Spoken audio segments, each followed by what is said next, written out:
nearly 33 teams, at least on paper now, expecting some dropouts, so it may come down. We have only 4 minutes per presentation, so it's difficult to have both the talks by the team. So as it was announced earlier, it was, given that in one of the previous communications that we'll have only one speaker presenting it. So it is basically by lots.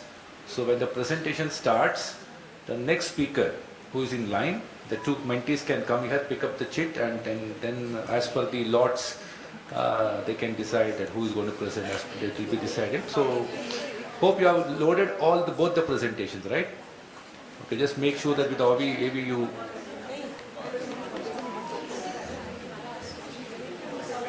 lots already of the 33. So I'll just probably mention the sequence now. The team Shikshak.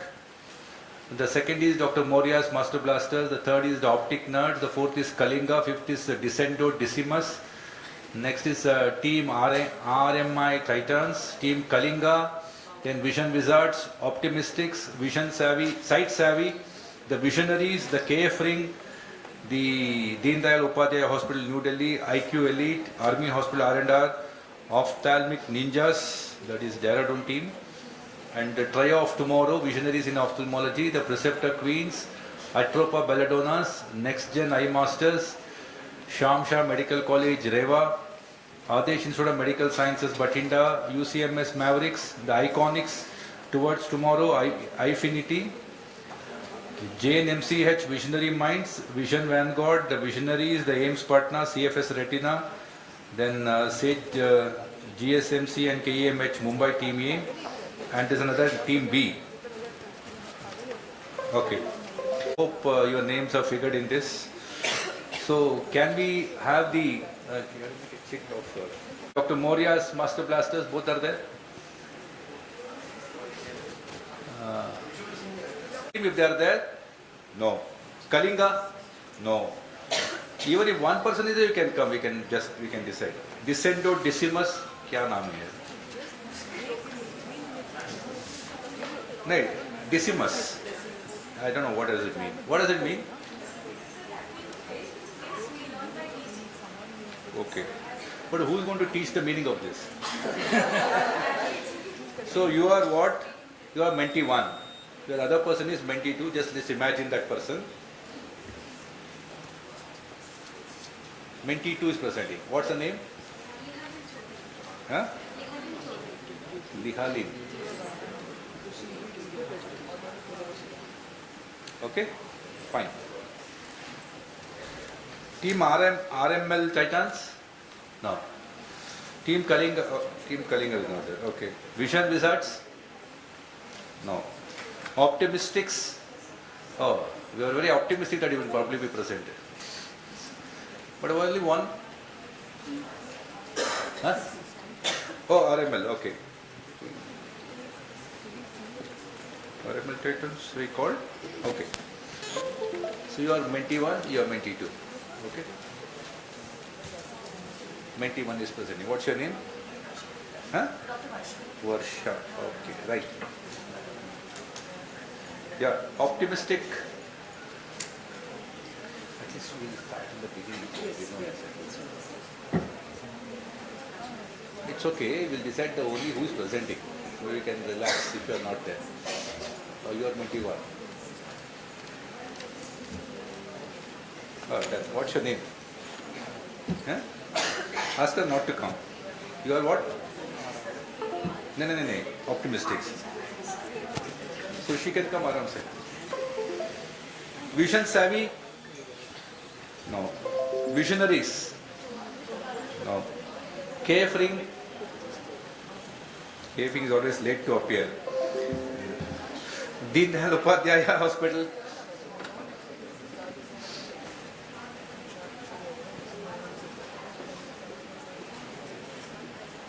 Did you know? You are mentee 1, mentee 2.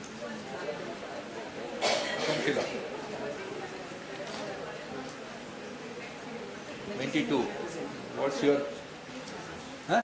We have too many teams. That's why we have decided one from one team will present for prelims, and we are going to pick 6 teams for tomorrow's finale. But in finale, both of you have to present, whoever gets selected. And the topics within half an hour we'll give it to you.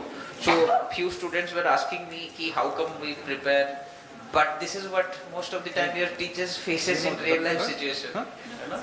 He has to prepare a lecture just in 3-4 hours. So this is the real test for your skill, those who qualify for finale. And I have prepared a small video just for introductory, so you can watch this. And meanwhile your lottery system is going on.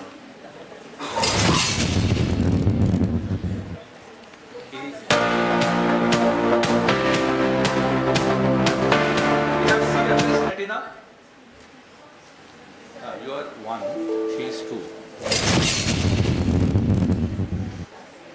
So 1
Okay, always opening batsman is. Okay. So who is presenting from Warrior Blasters team? Dr. Farnaz. Yes, Dr. Farnaz. Dr. Farnaz का PPT the presented. He will come later. No, she will give given the chance later. AB team. No, ऐसा नहीं है. आपने स्मृति तो नाम लेके आया ना, तो स्मृति will present whenever she comes. Don't worry.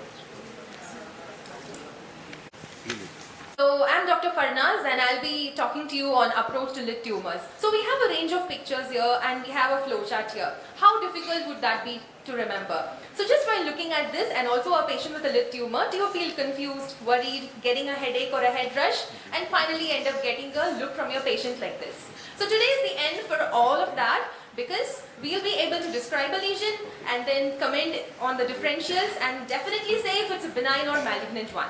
So let's just start. So the primary lesions are papule, nodule, less than 1 centimeter, more than 1 centimeter. It could be sessile and pedunculated, a plaque and a telangiectasia. The secondary lesions are scales, crust, erosion, lichenification and ulceration. So what do you ask in history about the duration of the lump, associated symptoms, progression, persistence, any other swellings in the body, any previous surgeries and recurrence. Then, local examination, first you look for the shape, extent, site, location, color and texture, and loss of cilia is a sign of malignancy, right? Then, we feel for the temperature, that is warm, tenderness, surface, how's the edge and the consistency, right? Alright, then moving on, press, move and listen, compressibility, reducibility, pinch test, mobility in both directions, underlying extraocular muscle attachment, pulsatility, bruit, and finally light it up for transillumination.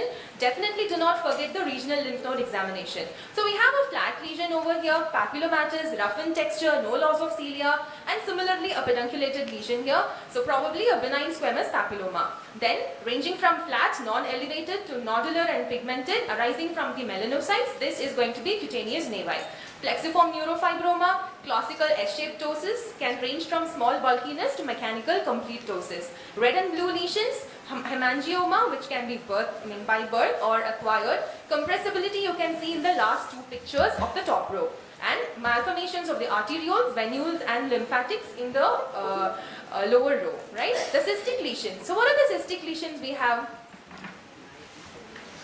Epithelial inclusion cyst, transillumination positive, a sebaceous cyst, transillumination negative because of the contents, and dermoid cyst. The features of malignancy would be rounding, thickening, destruction of lid margin architecture, loss of eyelashes, ulceration and telangiectasia.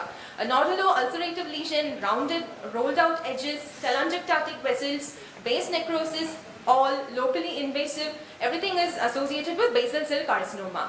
Then, so we have lid margin tumor over here associated with keratin also, but on eversion we have a large mass, so everting is very, very important. And finally, the master.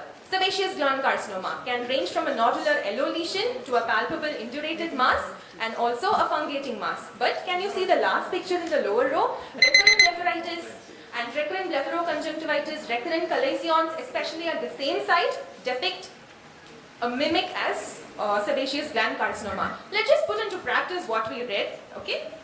So, we have over here an eye model. There is a cystic lesion on the upper lid, transillumination positive. What do you think? And no loss of cilia. So it's benign or malignant? It's benign. So that's going to be a sebaceous cyst. Alright? Now, moving on, we have another lesion over here. Can you just show me? Yeah, so this is on the upper lid, yellowish lesion associated with loss of cilia, and so this is going to be a malignant lesion, probably a sebaceous gland carcinoma. Going to next one. So we have over here an ill-defined lesion associated with, it's locally invasive. Then there is, so rolled out edges associated with base necrosis as well. So what do you think it is?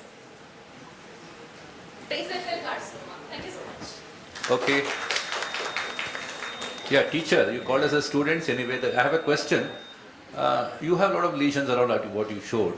How do you decide between an incisional biopsy versus an excision biopsy, where you can completely remove the tumor subject for histopathology, versus you remove a part of the tumor and then go ahead? How do you decide the decision between these two biopsies?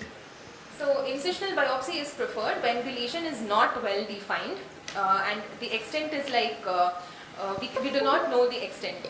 So, whereas excisional biopsy, we are very sure that if we go along with it and we remove the excess, extra 4 millimeters margins as well, we can remove the complete lesion. Not on the size?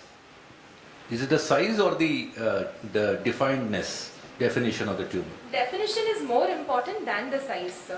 So, the accessibility can be planned only at that time. So, incisional biopsy is required when there is it is ill-defined, and we cannot come to a conclusion just with the appearance which tumor it is. Okay, thank you. Thank you, sir. I think I'll have a round of claps for Dr. Farnaz. Dr. Raj from the Optic Nerds, are you ready, sir?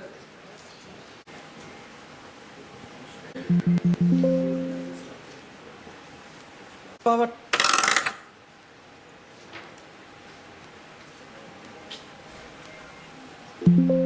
Power time बहुत खराब आ गया। पहले heart में होता था heart attack, अभी kidney में भी हार्ट अटैक होता है। अरे बाबू भैया, आंखों में भी हार्ट अटैक होता है। So good afternoon, ladies and gentlemen. I am Dr. Raj Irani, and I am going to be teaching you today how to manage a case of CRBO or आंखों का heart attack. So in order to respect the time limit and the topic given to me, I am going to make the bold assumption that you guys all know what causes CRBO, and we'll move on to the management. So what is the first step in the, these are the learning objectives. What is the first step in the management? How to diagnose it. And how do we do that? Check the visual acuity. Look at the anterior segment for neovascularization of the iris or the angle. Look at the fundus for classical flame-shaped hemorrhages and the macular edema. Measure the IOP because, as we all know, CRBO causes neovascular glaucoma. Investigations form a major chunk of the diagnosis, and the first one we do is the optical coherence tomography or OCT to quantify the amount of macular edema present. Second one is the fundus fluorescent angiography and to evaluate the perfusion status. According to that, we classify it into non-ischemic and ischemic CRVO. The non-ischemic one being less than 10 disc areas of retinal capillary non-perfusion. It is a more common one, milder one, and with a better prognosis. Whereas the ischemic one, it has more than 10 disc areas of retinal capillary non-perfusion. It is a more severe one with a worse prognosis and a classical splash tomato or blood and thunder appearance. So what do we expect in a patient who is coming to us with a presentation of CRVO? We can expect cystoid macular edema. We can expect neovascularization at the iris, angle, disc, elsewhere, or the most deadliest neovascular glaucoma. And lastly, we can expect vitreous hemorrhage. So these are what we call the sequelae of the disease, and these are going to be forming our goals of treatment. And so remember, people, we are treating the sequelae and not the etiology. So we need to remember who is at the risk of developing this condition. So elderly people with diabetes, hypertension, dyslipidemia, and even the younger individuals with hypercoagulative states like polycythemia, anemia, protein C or S deficiency, and this is going to be forming our primary prevention. So moving on to the first sequelae, we have cystoid macular edema, and here intravitreals come to our rescue. The first one being steroids. So multiple studies like SCORE and Geneva study stated that triamcinolone and Ozurdex dexamethasone implant are extremely helpful to reducing the CRVO-related CME, but at the cost of cataract formation and elevated IOP. Next comes the anti-VEGF, which take care of the angiogenic factors. So bevacizumab, ranibizumab, aflibercept, and multiple trials like Cruz and Copernicus told us that they are extremely useful to tackle the CME and with the minimal side effects. And there are some newer anti-VEGFs that are being used like faricimab and clotocizumab, which are recently FDA approved. So, let's not be like this guy. We need to know what is the first treatment of choice. It is the anti-VEGF. Second one being the Ozurdex or Dex implant. So we need to know when and how to give it. So treat and extend is the first dosing regimen that we follow, and followed by PRM. Second comes neovascularization. How would you treat that? Pan-retinal photocoagulation. But when do we give it? People coming to us with NVDs or NVI presentation, development of NVA or NBI, and patients who we think that are non-compliant with the follow-ups. Grid pattern photocoagulation is a thing of the past, and there is no such thing as prophylactic PRP. Then we see VH. How do we manage that? We observe, tell the patient to be in a proper position in order to settle on its own. If it's not reducing, we go for pars vena vitrectomy. So there are some alternate approaches like chorioretinal venous anastomosis, retinal vein cannulation, or radial optic neurotomy. So what do we know and what did we learn? OCT and FFA are extremely helpful. Identify and treat the cystoid risk factors, monthly follow-ups for stable cases, anti-VEGFs and steroids for macular edema, PRP for NVG, and lastly PPV for reserved for persistent vitreous hemorrhage. These are my references. Thank you. Thank you. That was a Rajkumar Hirani blockbuster. Now Dr. Mallika will ask you a question.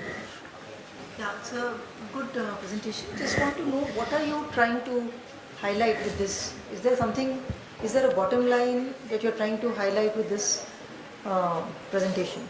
Ma'am, so Just give us 2 key points, 2 or 3, that's it. So the key points is first, when a patient comes to us with a presentation like CRVO, initially we'll have to see, we do a systemic examination, we'll measure the BP. No, that's fine. So first thing is systemic evaluation is very important. Okay, second? Then we'll look at the clinical picture, we'll classify as it's ischemic or non-ischemic. Based on that, we'll treat the patient accordingly and we'll plan the treatment accordingly. Like No, treatment will not change immediately with ischemic or non-ischemic. So what is the second important point? So the monthly follow-ups are extremely important. We need to follow up the patient in a monthly manner, and we need to see how much is if it's progressing or not. And macular edema we'll have to monitor, because on that only our visual acuity is going to matter. And the third point? And we need to make sure that it's not going into neovascular glaucoma and prevent any neovascularization. Yeah, good. But only thing is, it's not monthly follow-ups. It will, it depends on the case. But I think the basic things which everybody and your points should be, the systemic factors have to be addressed. Anti-VEGFs are the first line of management, and look out for neovascularization. These are the 3 things. And a heart attack of the eye would be more appropriately central retinal artery occlusion. but okay, accepted. For a comic reference. Good, yeah, yeah, thank you. Good. Okay, He's so a Hirani, so you people also can ask question, and you are the teacher, है ना? Don't say sir, sir. You can be little bit more bold, right, in your answering. So next is our team Descent or Discimus. Mentor is here. the Lihalin Chaudhary, yeah. Mentor is Dr. Pushpa Kumari, and this team is from Raurkela, Odisha, right? Okay, please. You haven't uploaded your PPT? No, then we See, can. Please, for rest of the teams, please upload your PPT. Huh? Can we have the next one? Hope you are well prepared for This today's is number class. 4. So we are going to learn about management of phacomorphic glaucoma. So what is phacomorphic glaucoma? Anyone can attempt that? Number 4. So basically phaco means indicate the lens and morphic means indicate the morphology. So where there is a mature cataract or immature intumescent cataract where lens is swollen and there is anteroposterior length is increased, there is irido-lenticular contact is there, and progressively it causes the mechanically closure of the anterior chamber angle and also pupillary block. So there is gradually there will be aqueous fluid block and raised IOP. So how patient presents? There will be sudden pain, severe sudden pain, nausea, vomiting, headache, blurring of vision and colored halos. So what we see in patients? There will be severe congestion, mid-dilated, sluggish, irregular pupil, corneal edema, forward shifting of the cataractous lens and very raised IOP. And on gonioscopy you can see closed angle. In other eye you cannot see, like it can be normal angle. That is the phacomorphic glaucoma. So how we approach this type of cases? So there can be of 3 modalities like medical management, laser and surgical. So ultimately there will be the definitive management, the surgical, medical and laser helps us achieving it the sooner. So medical management. So what is the main aim of it? So our first aim is to reduce the IOP rapidly so that it will prevent further damage to the optic nerve, to clear the cornea and prevent synaptic formation. Second aim is so that we can get a clear cornea, so that we can proceed with the laser iodotomy, which will reduce the IOP more rapidly, and we can perform the surgery sooner. So we can use topical anti-glaucoma eye drops along with topical steroid to reduce the inflammation, along with oral acetazolamide, oral glycerin and definitely 20% IV mannitol. But by attempting reducing the IOP medically we waste so much time, and also on the top of it, it adds more difficulty for the patient because it has several side effects like nausea, vomiting. So alternatively or as a second procedure we can use laser iodotomy, which helps in You have reducing the 1 minute block. remaining. It shortens the period of IOP, raised IOP, and it can replace the use of systemic IOP lowering agents also. So finally, as we know, phacomorphic glaucoma, the main cause is the lens induced. So we have to remove the lens ultimately. So our main aim is the lens extraction. There's a definitive management. Time is up. Is it? So that's all. And Your time is up. No, there is. She has. No. She has 1 minute. 1 more minute. Okay, go ahead. so this is 45 the seconds. homework for your next session. This is the brief idea. Due to the time limitation, I cannot elaborate everything for you. So these are the homework. Be prepared for the next session. So any queries for today's class? Yeah, I have a query, which may decide your marks also. Phacomorphic glaucoma.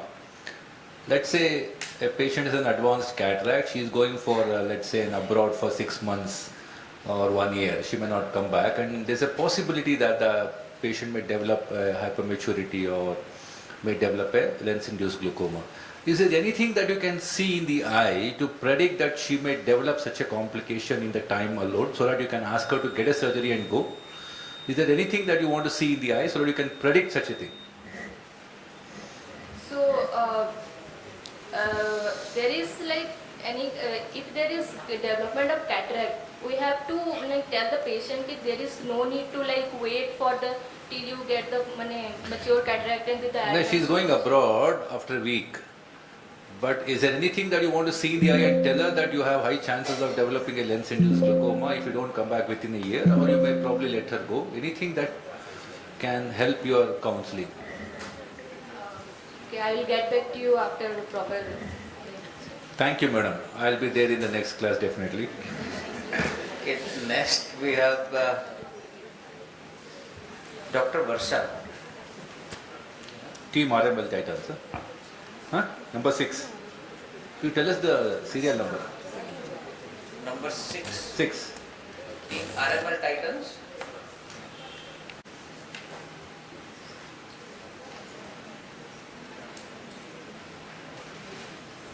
So Team RML Titans is from New Delhi, and their mentor is Dr. Gazela. If she's here, yeah, please. And Dr. Varsha is going to represent the team, and the other mentee is Dr. Ankita Sharma. So again, candidates, be fearless, and at least Dr. Malika and I are never going to be part of your MS exams. We'll never be your examiners. So nothing to worry from us. Nothing to worry, you are the teacher. Rest all our classes are rest all our students. So don't worry. Don't be afraid of anything. Okay, start. Good afternoon. Today's topic is color coding in corneal ulcer. So let's first understand why color coding is needed. First of all, standardization of documentation. Why? For medical legal cases. Next is for easy follow-up. Now, as we all know, patients of corneal ulcer, the course of the disease varies from few weeks to few months. So easy follow-up is follow-up becomes easy with standardized color-coded diagrams, because we need to know whether with our treatment the ulcer is improving or worsening. Third is teaching. So why it is important for teaching? Now, when we draw diagrams, our observational skills, they play a very important role. So when only we observe our slit lamp closely, then only we can draw perfect diagrams. It helps in proper amalgamation of both our theoretical as well as practical knowledge. And lastly, it's quite cost effective. All we need for diagram is just a piece of paper and some color pencil. How to draw? So mere frontal view is not sufficient because cornea is a three-dimensional structure. So we need two views. One is frontal view and the second one is slit view. In the slit view, the front line demonstrates the epithelium and the back line demonstrates the endothelium. Now the vital stains, two commonly used vital stains are fluorescein dye and rose Bengal stains, and the measurements have to be done using slit lamp graticule in the widest horizontal and vertical diameter following the Cloquard rule. Here is a glimpse of various color codes which we use for drawing diagrams. These are few handmade diagrams. The first diagram shows blue wavy lines for Descemet's 4, blue shades for stromal edema, and small blue circles for epithelial edema. Similarly, in the adjacent diagram, green lines for filaments, green dots for punctured epithelial keratopathy, and green shade for epithelial defect. Hypopyon and infiltrates are represented by yellow color, and for all pigments and keratic precipitates, we use brown dots. In the vascularization, we have two types of vascularization, subepithelial and stromal vessels. An important point to note is, for subepithelial vessels, the vessels have to be drawn beginning outside the circle being the limbus, and these have to be wavy. For stromal vessels, they have to be started at the margin of circle and they have to be solid straight lines. For ghost vessels, we have dotted lines, and for any rose Bengal stain which we have used, it has to be drawn with red color. Now, when ulcer patients heal, they eventually land up in few opacities. For nebulomacular corneal opacities, that is drawn by black dots. Horizontal line for macular corneal opacity. For leukomatous, we draw cross hatching, and for adherent leukomatous corneal opacity, we draw in brown iris incarceration with brown color. Now, if the patient, we have given bandage contact lens for impending corneal perf, we draw it with a dotted circle outside the limbal circle. And for surgical modalities, if we have used graft, then we draw with solid circle inside the limbal circle. Here is an image of a patient who is a case of bacterial keratitis. The diagram shows infiltrates, a large epithelial defect with inferiorly hypopyon vascularization, and the adjacent diagram shows fluorescent stain. Now, this is the diagram which we have shown. Now, an important point to note over here is whenever we draw slit lamp, it is important to evaluate at what level we have drawn the slit lamp. Thereby, our slit lamp diagram should always be corroborating with what level we have slit past. Here, it's a homework for all my students. You can take a picture of this slide and tell me the most likely diagnosis, investigation which you would like to order, along with a well-labeled diagram in the next session. And all those who will send me their homework at my mail ID will be given their valuable feedback, and I will be sharing my presentation with them. Thank you. Good one. So, Professor Ma'am, I have one comment, although I would never have commented in my class as a resident, and then I'll ask you the question. Comment is that some of the corneal diagrams that you had shown us, the hand-drawn, if I had drawn them during my fellowship, they would have been thrown out of the OPD because they were not accurate. That is just a comment. Second, my question is that, ma'am, because now almost everywhere I see, we have electronic medical records. And also, it's so time consuming to draw these diagrams. In fact, even retina people don't draw diagrams anymore. And we have photography systems, we have machines where they capture the photograph then and there, which is a permanent record on the digital space. So, ma'am, what is the relevance of me laboriously learning how to draw these diagrams, which I'm never going to use in my practice? Actually, whenever we draw diagrams, we have to closely observe. So the classical convention teaching is actually important. We only learn by drawing diagrams. Yes, it's accurate. Actually, we now have various devices which gives us the photo. But again, for learning purposes, drawing diagrams is, I think, more important as compared to this like lab photos directly. I would have probably said you have to pass the exam. Okay, next we have Team Kalinga, Dr. Soumya Sri.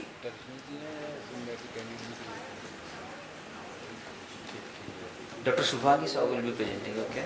If your PPT is uploaded, yeah, please. So we have mentor Dr. Shruta Kriya Parida, I hope I pronounced this correctly, and mentee Dr. Soumya Sri Sampath, the other mentee. And this team is from Bhubaneswar. Good morning, class. I'm going to be your teacher for the next 4 minutes. Hopefully you all stay active and alert. So today we're going to learn about management of corneal ulcer with a twist. So normal corneal anatomy is as easy as ABCD. Repeat after me. Arterially, epithelium, B for Bowman's, C for central stroma, D for duas and decimates, and endothelium. So now it's a story time. Cornea can be equated to a transparent wall. But like tragedy strikes, the wall gets breached. How did it get breached? So, extrinsically there is trauma, intrinsically we can have abnormal collagen and some structural surface problems like keratitis. It's time to examine the damage. So, we will examine the breach by physical examination, slit lamp, Siegel's test, CT scan and a gentle V-scan. Now, we need to fix this breach. But if the breach is small, we can opt for non-surgical methods like pressure patch, bandage contact lens, topical antibiotics and tissue adhesives. But what if this transparent wall is critically damaged? We need to opt for surgery. So the suture used should be 10 nylon, depth should be 90 to 95%. The approximation should be such that both edges should be equal. The distance between them should be equal. The ideal length should be 1.5 centimeters. So these are the various shapes of corneal lacerations that we have: linear, gaping, angled. The point to note is that the central suture which lies on the visual axis should be shorter in length, whereas the peripheral sutures, we can afford it to be a little bit longer. Alright, so with recent advancements, we can heal these lacerations better and faster. So for partial thickness corneal laceration, dear students, there is tissue adhesive glue, a tectonic lamellar patch graft, and an autologous patch graft as well, which is very useful for emergencies. It is gamma irradiated human cornea. So what did we learn today, class? We learned that our primary goal is to achieve a watertight wound. We need to prevent secondary infections with the help of antibiotics. So dear students, to conclude, cornea is like a transparent wall. It provides an efficient wall for prevention of barrier. It provides a beautiful window to the outside world. But if there is damage, we need to assure the patients, do not worry, we are here to fix it. So dear students, that's the end. You may ask your doubts. Okay. I think. Any questions? Yeah, Yes. question from who? So, ma'am, when you talked about corneal laceration, I expected that you would teach me exactly how to go about doing it. But it was more of a philosophical talk, I would say. So that way I felt that the topic and what you presented, for me, it didn't match my syllabus. I didn't get anything out of it. We can discuss it in detail in the next class. No, you only said I had to post 90% depth with a tensor or nylon, but there are many other different situations that we get corneal laceration. One crossing the limbus, one across limbus to limbus, stellate perforations, tissue loss perforations. So like we don't know, we just knew how to just pass it 90 degrees, 90% of the depth. What happens if you go through and through, let's say? To get a very good opposition, I will pass the suture through the cornea, again come out through the cornea. What is the problem of passing through and through? Why 90% depth? If we go beyond 100%, there is a chance of creating a gap. This will lead to microbial invasion and creates a nidus for infection. From where? Where is the gap? From the, like if we pierce it, so there will be a space generated Where? from the needle. So this will create, In the needle track. yeah, in the needle track. So this will create a gap. So what if I take 50% depth then? If it is too shallow also, there can be humping of the corneal edges. So there will be approximation will not be good. It So can what if be- the posterior part of the cornea is exposed and gaping? What is the problem? So infections will outside any particle, foreign bodies and particles might enter the eye. We do not want that. Okay ma'am, thank you. What will happen after scarring? Sir Scarring. is asking that there will be regular scar, right? Yeah, yeah, sure. Okay. Okay, so we have our next team Vision Wizards with mentor Dr. Chinmay Trisula Murthy and mentee Dr. Vinuta Sri R and Dr. Suraksha Nayak, and Dr. Vinuta is representing the team, right? And this team is from Mentor Ophthalmic Hospital. Vinuta, yeah, you'll be presenting management of acute entry uveitis. You're printing the other one? Okay. So she will be presenting direct ophthalmoscopy.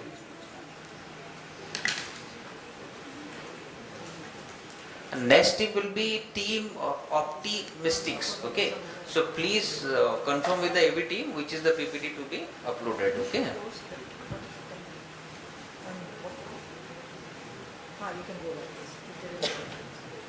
Also, you all are also students. You can ask them questions and put them in trouble. That will benefit your team. Yeah, please go ahead. Good morning, class. So I'll give you a case scenario for today.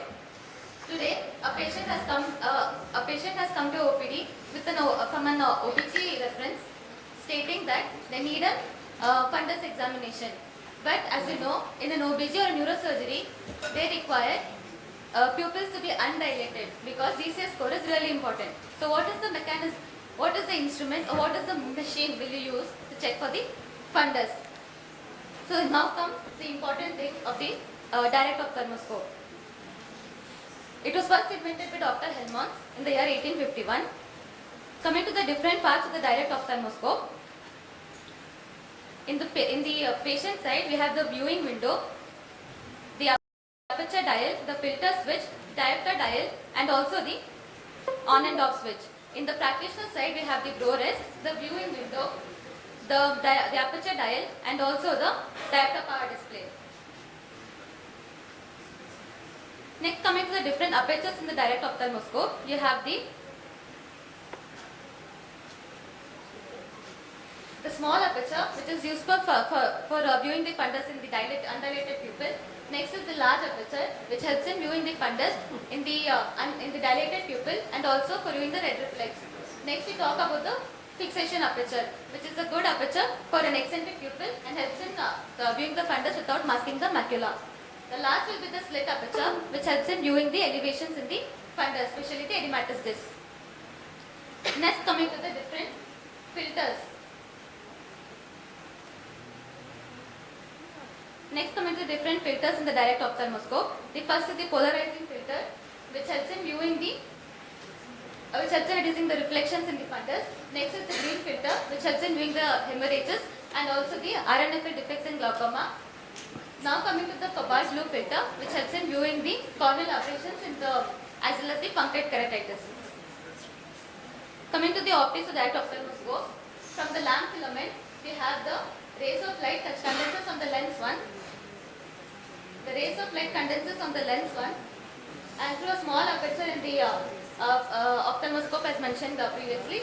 Then on the lens tube, which further condenses the rays of light onto the reflecting mirror at angle of 45 degree. From there, the rays of light pass out in subject's retina and they refract back through the hole in the ophthalmoscope onto the compensating lenses and forms the image on the observer's retina. How to perform the direct ophthalmoscope? We in a semi-dark room, we observe first for the red reflex and then move as close to the patient's eye as possible till we view the fundus.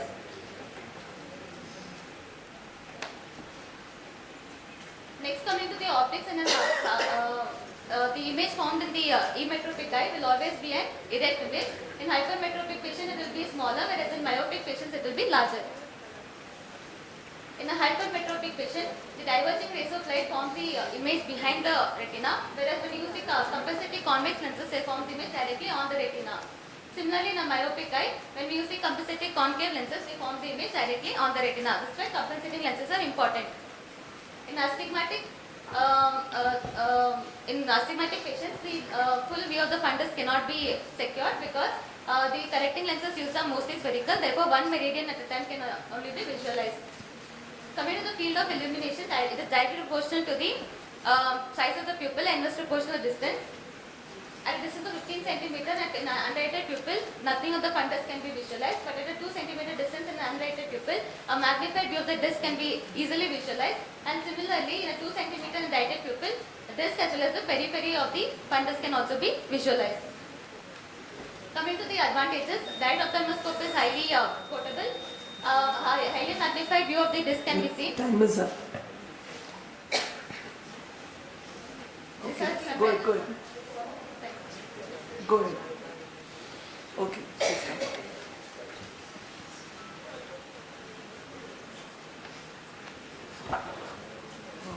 Yeah, very good description. Can you tell us what would be the optics of direct? What would be the difference from the optics of indirect ophthalmoscope? And then what would be the advantages of direct over indirect, which are very few now? Indirect ophthalmoscope, we can view the periphery of the fundus easily, but it will be cumbersome because the pupils have to be completely dilated. Otherwise, it is of pupils have to be completely dilated to view the periphery of the fundus, and as well as it is not portable. And a DO is easily portable. As you can see, I am carrying it right here in my pocket, so it's highly portable. And in cases like, as I mentioned in the scenario in the beginning, that in a case of a neurosurgery patient or an obs-gynae patient comes we have to view the fundus without dilating the pupil, because pupil reactions and their assessment is equally important for the GCS score. As a result, DO is more good in such scenarios. So I think the optics of direct makes the interpretation easier because we don't have to invert the image. It is invert the image. The image is not a inverted or real image. It's an erect and so that is the advantage. But the disadvantages are too many. It is very close contact patient. Yeah, very close. And it is not it is uniocular, not binocular. So the assessment, limited field of view. So those are the disadvantages, and that is why indirect has become the instrument of choice. But now indirect is also portable. So portability is no longer a problem because they are cordless now, light and cordless. So portability is not an issue. But the optics has only one advantage, which is a magnified image, and second is it's not inverted. So that's the difference. But in most situations, indirect would score. Anything else you would like to say? Advantages of one over the other, direct or indirect. Advantages of direct, as I mentioned, ma'am, it's so that's what is mentioned. No, anything else?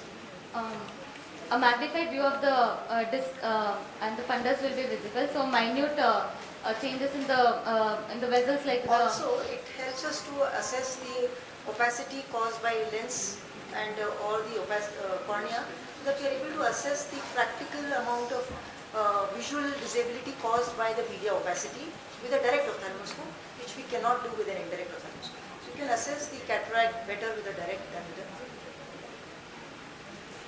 good. Thank you.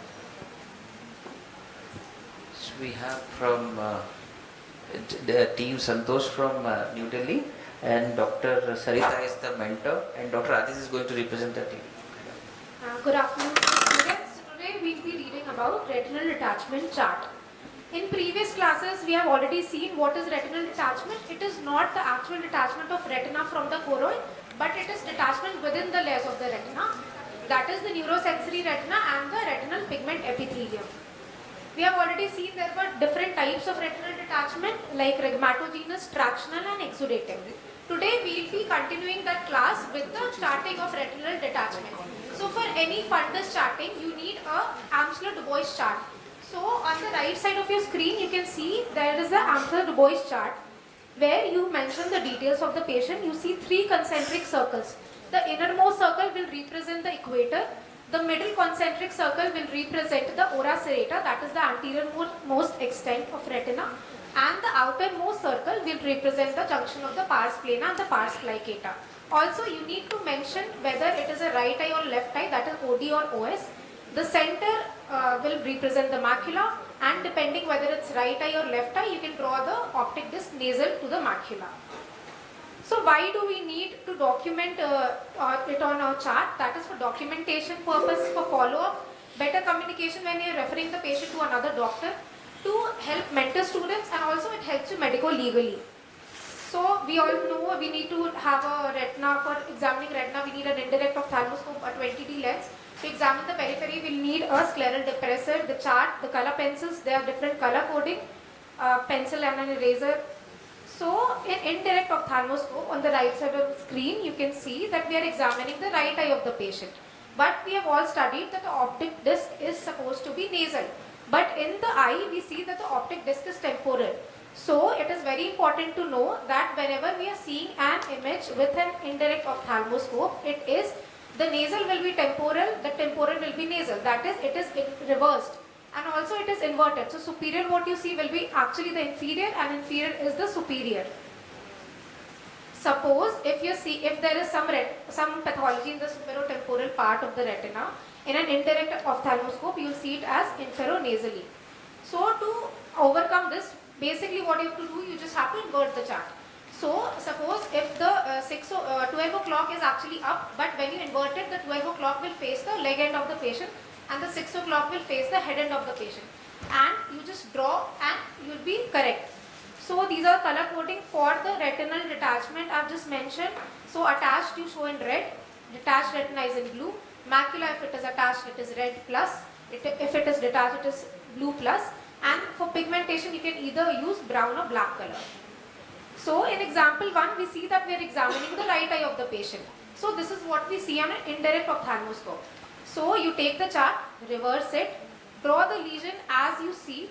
So the clock arcs that you see, this will represent the extent of the lesion. So how much ever extent you are seeing, you just draw it however you see it, and then when you reverse it back, you will be correct. Also you need to mention the details of the patient. In example 2, we see that the left eye of the patient, there is a tear also.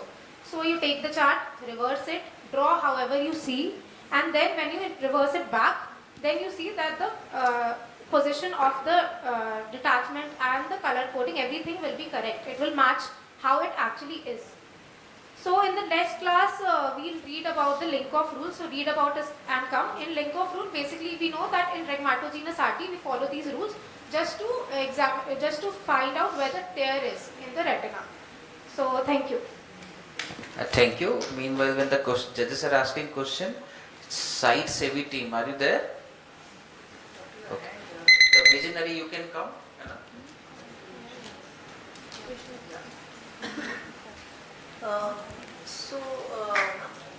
As a teacher, how often you are drawing your charts before surgery, and how much time you think you're spending for a retinal detachment, let's say?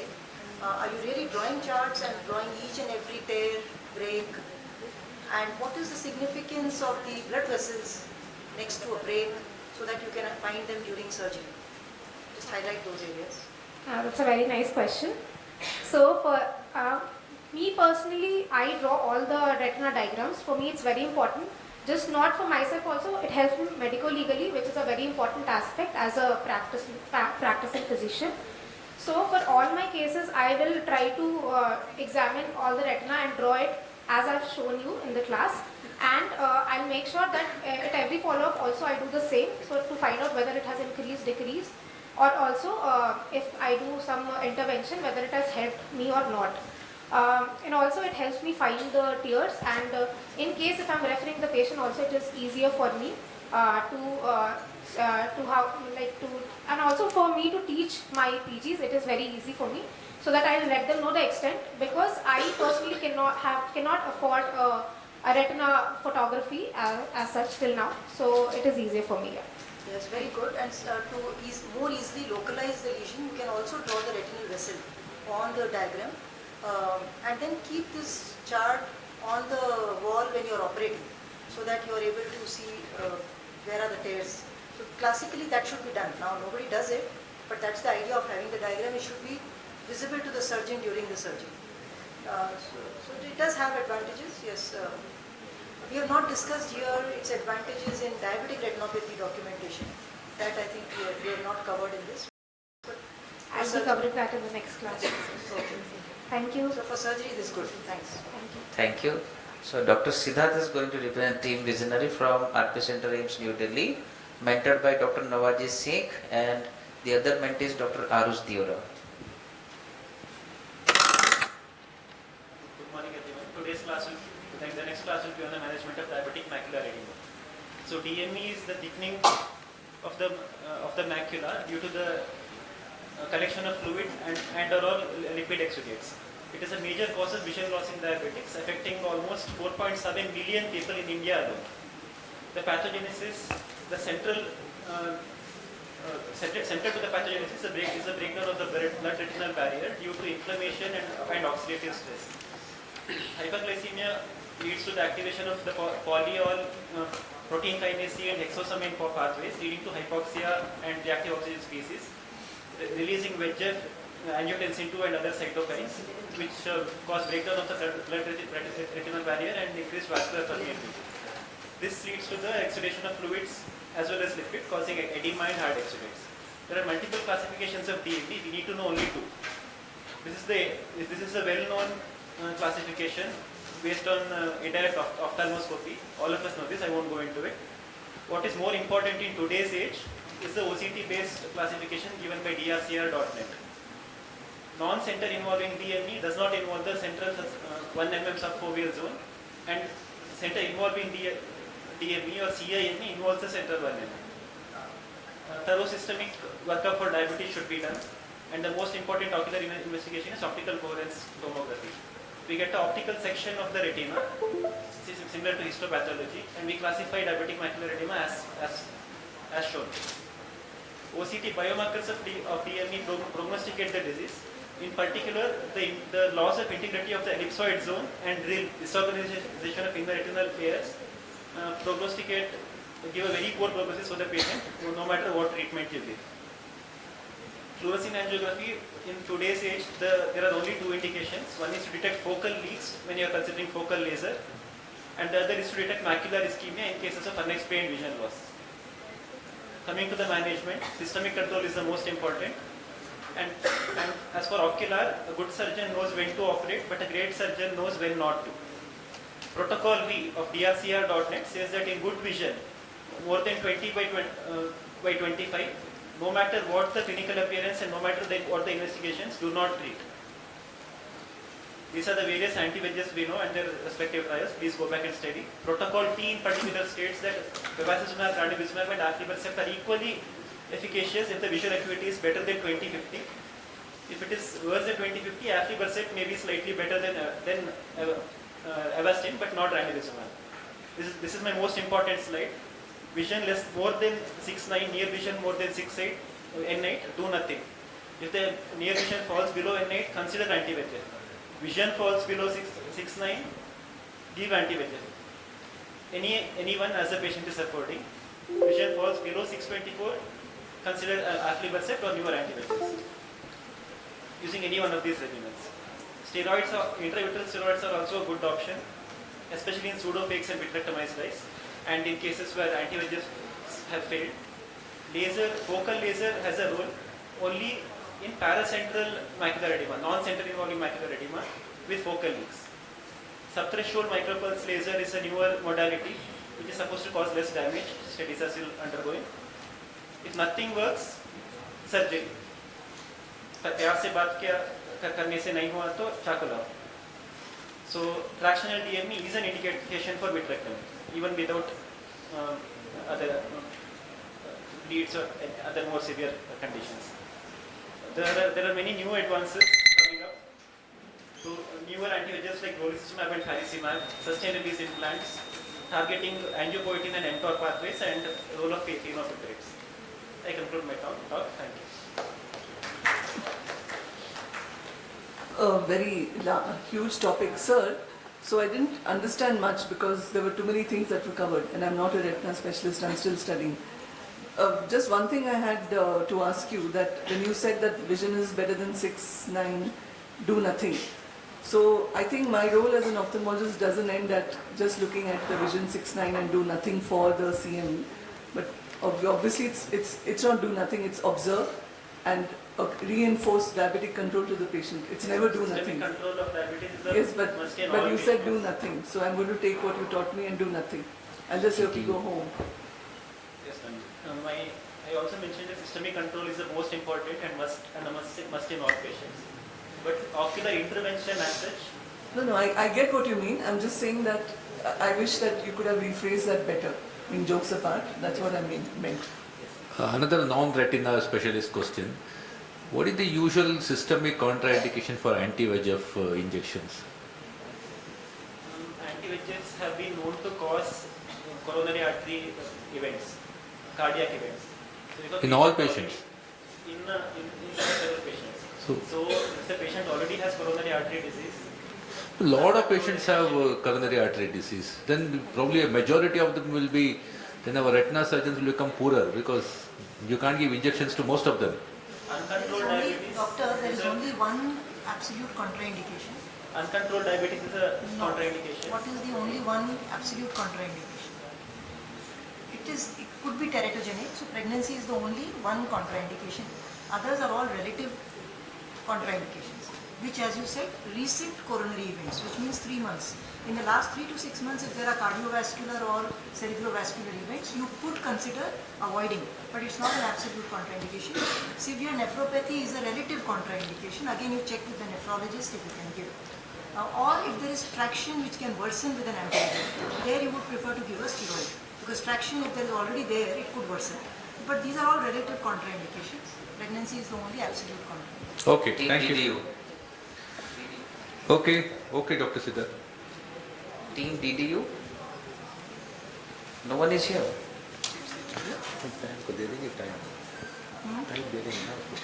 Vidus Ratan? So next is our team DDU from New Delhi, mentored by Dr. J.S. Bhalla sir, and Dr. Vidus Ratan is going to represent the team. The other mentee is Dr. Sushanki Chauhan.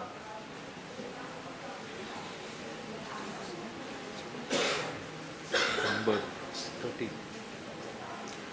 Today I will be teaching on imaging of retina. Retina loves to be imaged. Hope is a girl. It is a girl. So principle of FFA: fluorescein dye absorbs blue light and emits green light. Barrier filter blocks blue light reflected from the fundus.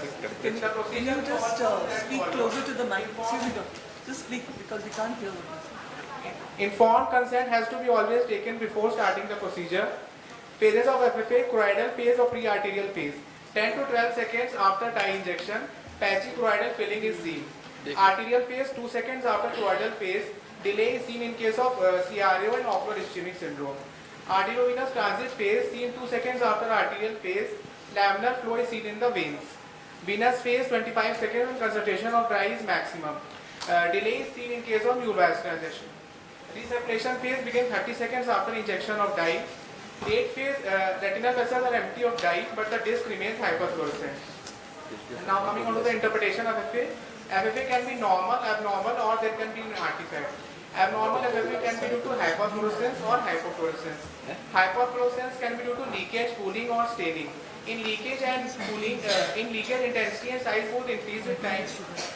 Margins are fuzzy. Examples are neovascularization, cystoid macular edema, papilledema. In cooling and staining intensity increases with time, but the size remains constant. Cooling is seen in a confined phase. Example, subretinal central serous retinopathy, sub-RP pigment epithelial detachment. Staining is seen due to retention of dye in tissue. Example, macular scar, drusen, normal optic disc. Hyperfluorescence can also be due to window defect or autofluorescence. Window defect is due to atrophy or absence of overlying artery. Example, atrophic ERMT, macular hole, astrocytic hematoma. Autofluorescence is due to emission of fluorescent light in the absence of light. Examples are optic nerve head drusen, lipofuscin, RP tears. Hyperfluorescence can be due to block fluorescence of astrophiling defect. Block fluorescence can be preretinal or subretinal. Vascular-filling defect is due to occlusion of retinal artery, vein or capillaries. Example, central retinal artery occlusion. Emergency drugs to be kept ready during the procedure are atropine, adrenaline, hydrocortisone, antiemetics, oxygen. Contraindications are first trimester of pregnancy, severe renal impairment, hypertension in a patient with pre-existing coronary artery disease, cardiovascular disease. Common side effects include yellowish discoloration of skin and urine. Now, hope it was not boring and you are still awake. So, anyone can interpret this FFA picture? So, this is FFA interpretation. We should always go sequentially. First, mention the eye you are telling, stage of FFA, media clarity, disc finding, vessels, macular area, periphery, and additional findings. If you tell in this sequence, you will always get marks in Viva, even if your diagnosis is wrong. So this is FFA picture which I told here is FFA of left eye, media is clear, disc is normal, margins are well defined, there is no neovascularization or edema. Early venous phase shows dot hyperfluorescence around macular area, which in late phase coagulates and there is increase of hyperfluorescence, and FAZ is also distorted. So indications of FA in diabetic retinopathy, unexplained vision loss, rule out macular ischemia, normal FAZ of 500 microns is distorted in case SS macular edema. Macular laser is avoided in case of non-perfused macular edema. Identify leaky micronisms. Micronisms more than 500 microns from the FAZ and leaky are lasered while rest are not. Differentiate between neovascularization and edema.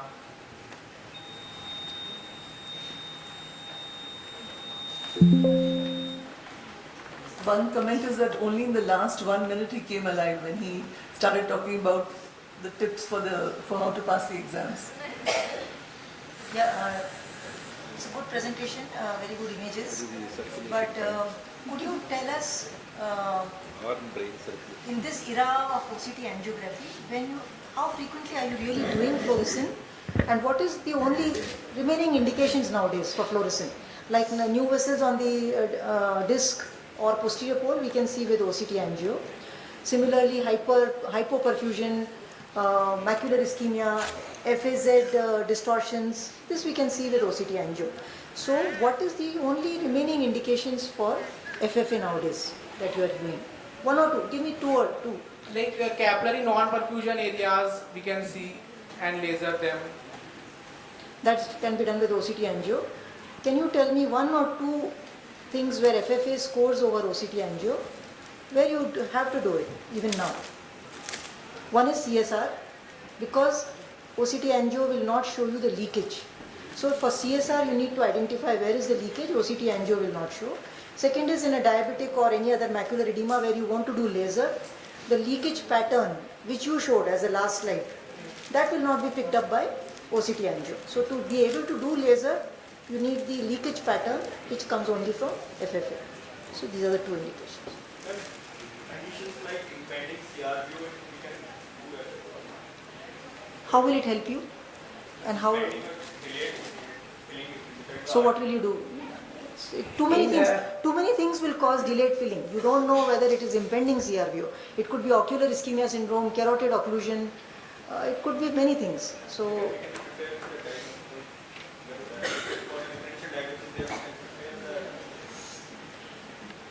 You're asking the teacher or suggesting the teacher? Okay. So our next team will be Team Kalinga. That's number 4. And Dr. Smruti Mishra is going to represent the team. Four. To the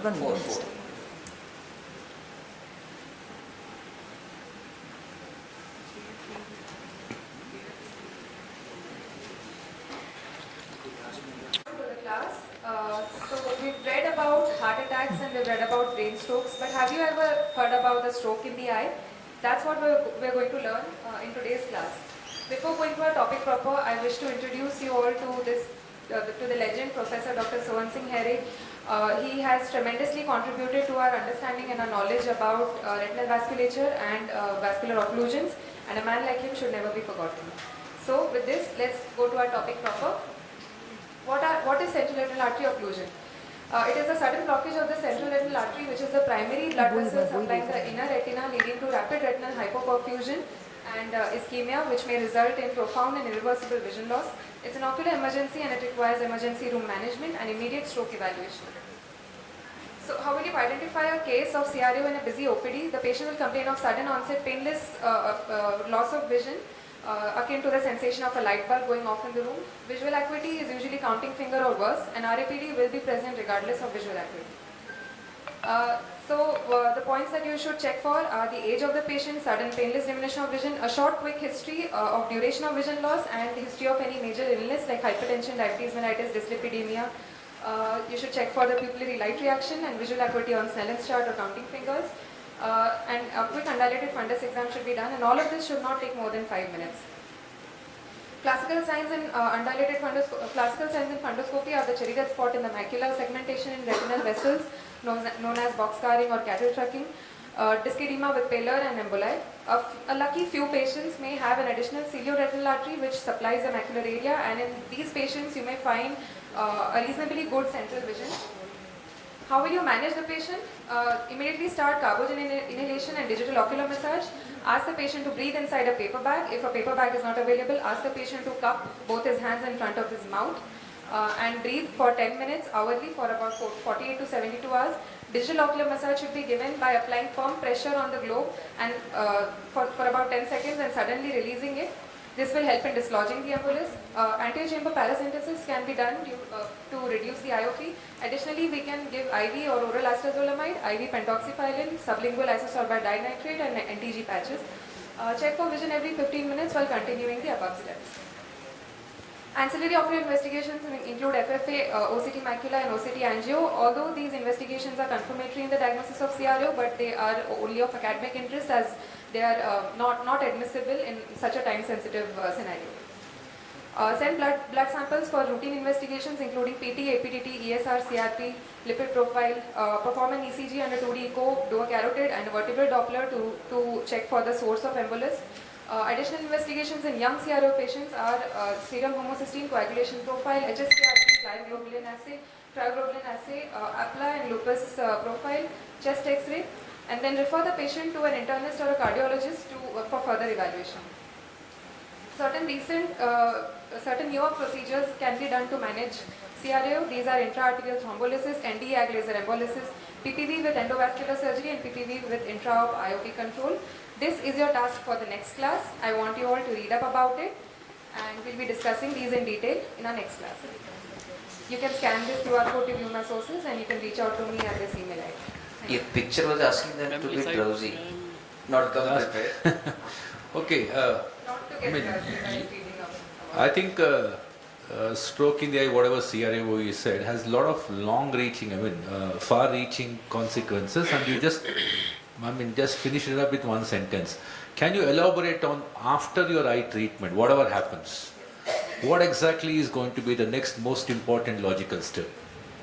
So, and what you're going to actually predict, or what you're going to foresee? Sir, in cases of CRO is maybe premonitory to a brain stroke because it may be a result of a cardioembolic event. We need to rule out if there's any source. More than cardiac embolism, where is the seat of embolism, the origin of embolism? Most often. It may be the patient may have some sort of endocarditis, infective endocarditis. No. I'm saying things coming from the heart is rare. More common origin of embolus to the brain or to the eye is where? Carotids?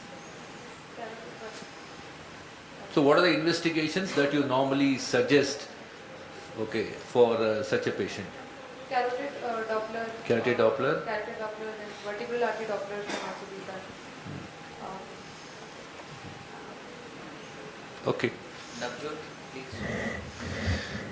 And what about amaurosis frigax? Can you just tell more the amaurosis frigax? Yes, amaurosis frigax is a transient loss of vision. It may be seen in patients. Is it a forerunner of a CRAO? Yes, sir, it may be. Huh? It can be. Yes. Okay. Thank you. There are just two more points in the causation which you have missed. Is one is the history of tobacco use. Many of them would be heavy smokers, they may not have any other disease, so that has to stop. Second is any oral contraceptive pills can be a cause in young people. And then they should be treated as stroke, so you should send them to a neurologist or a cardiologist to start stroke prevention medication like antiplatelets, lipid lowering agents, even with lipids are normal. So because this is usually, as he was saying, Dr. Krishna Prasad was saying, this is a harbinger of more things to come, mostly a stroke, as you yourself mentioned. Okay, next team please.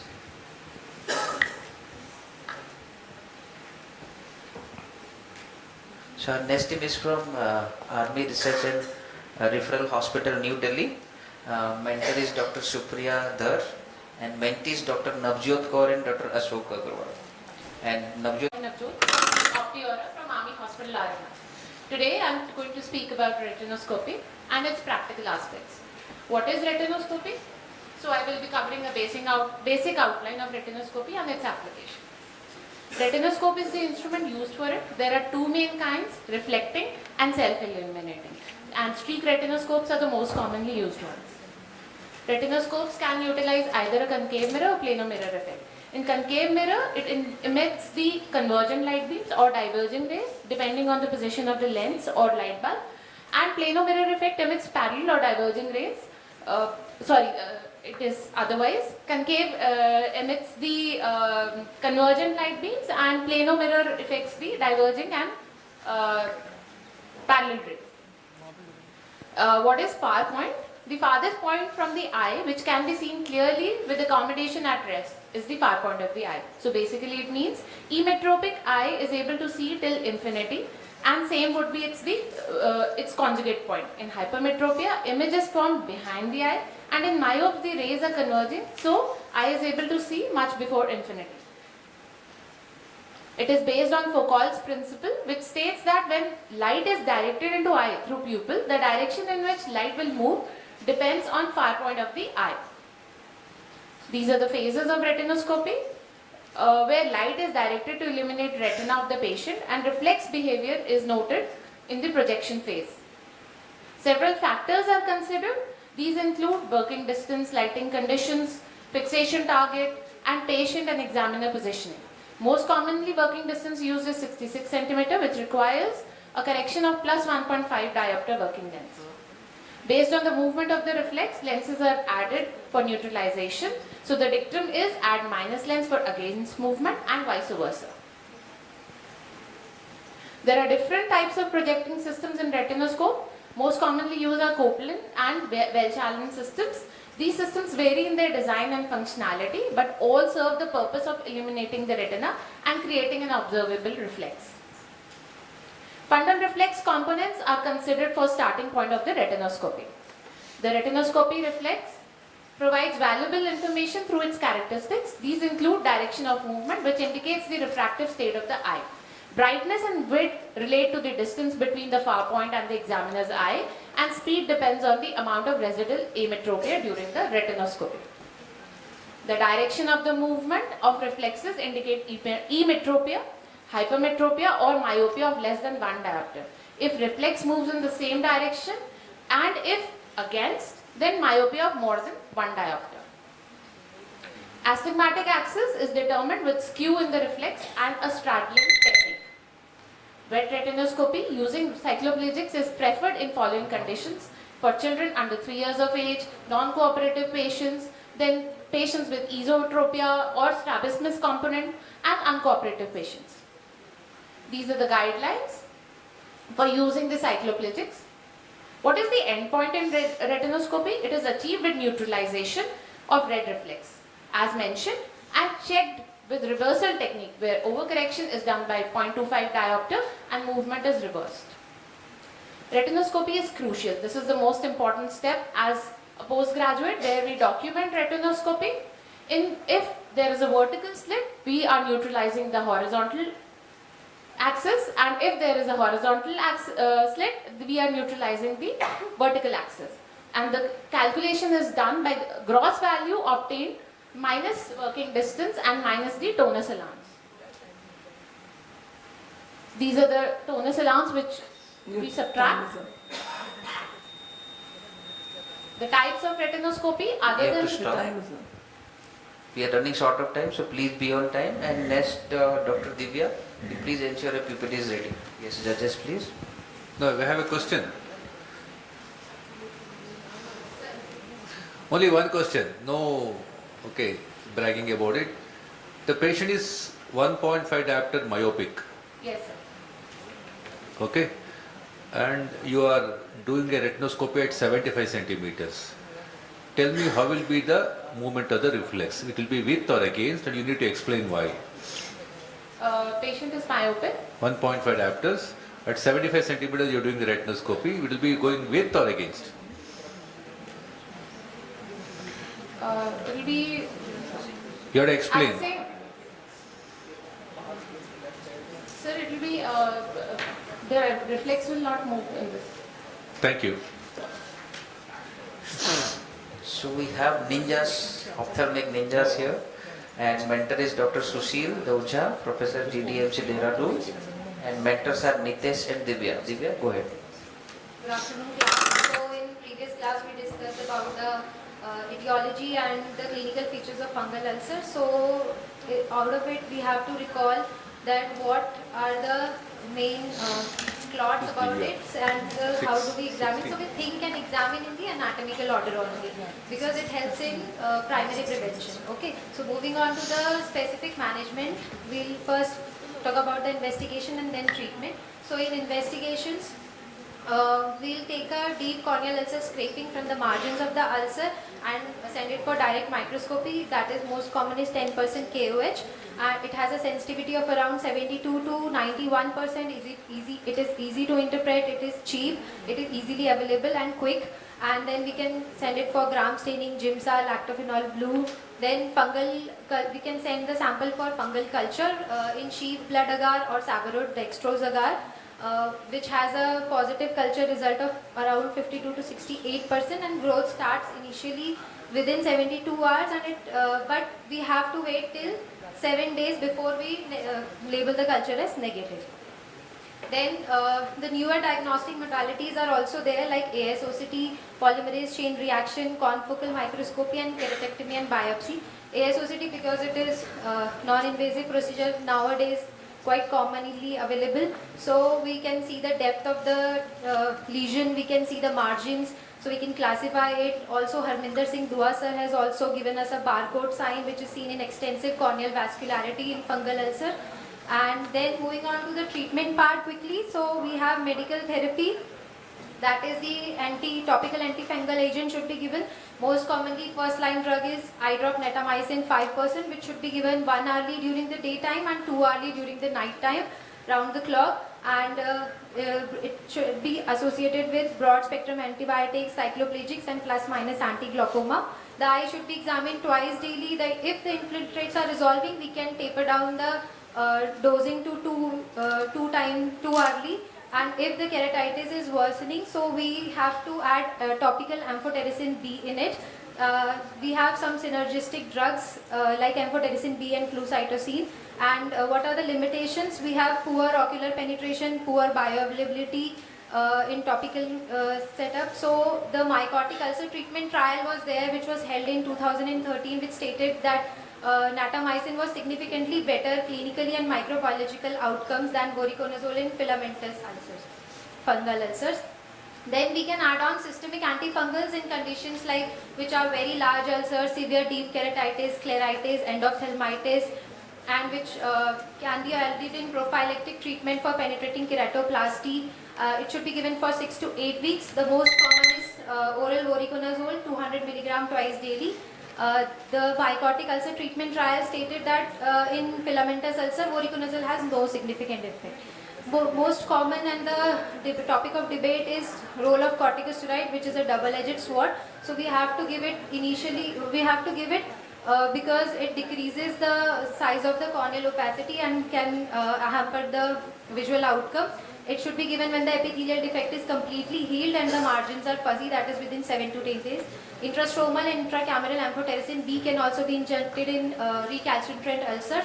So indication of improvement is that reduced pain, fuzzy margins, reepithelialization, surgical treatment options like debridement, biopsy, therapeutic keratoplasty can also be given, and newer modalities like PDAT and PAC are there. So take home message is that KOH is the most important investigation in our management because it is easily available, can be done in any PHC, CHC centers. Then newer modalities, AIOCMT3 we can also use, and then if it is, we can use early steroids also when the reepithelialization occur to decrease the size of the corneal opacity. So I hope it helps in management, and standing on this side of the podium makes us realize that without teachers life has no class. Thank you. Just that, I don't think we have time for questions, agreed. But it is completely inaccurate using topical steroids. Please don't use them for fungal ulcers. You'll end up with disaster. And second point is that OCT doesn't help you in diagnosis. You can't diagnose that it's a fungal ulcer. So that also, it's not a new tool in diagnosis. It gives some additional features, you don't need it. In management of corneal ulcer, I think you covered a lot of ground, but not in terms of, so it suffers when you have a lot of content, then you're not very accurate. I wish you had just put only 4-5 points, but in great detail and more accuracy. So good effort. Thank you. Thank you. I just wanted to say that for AIOCMT, it acts as an adjunct for monitoring the patient.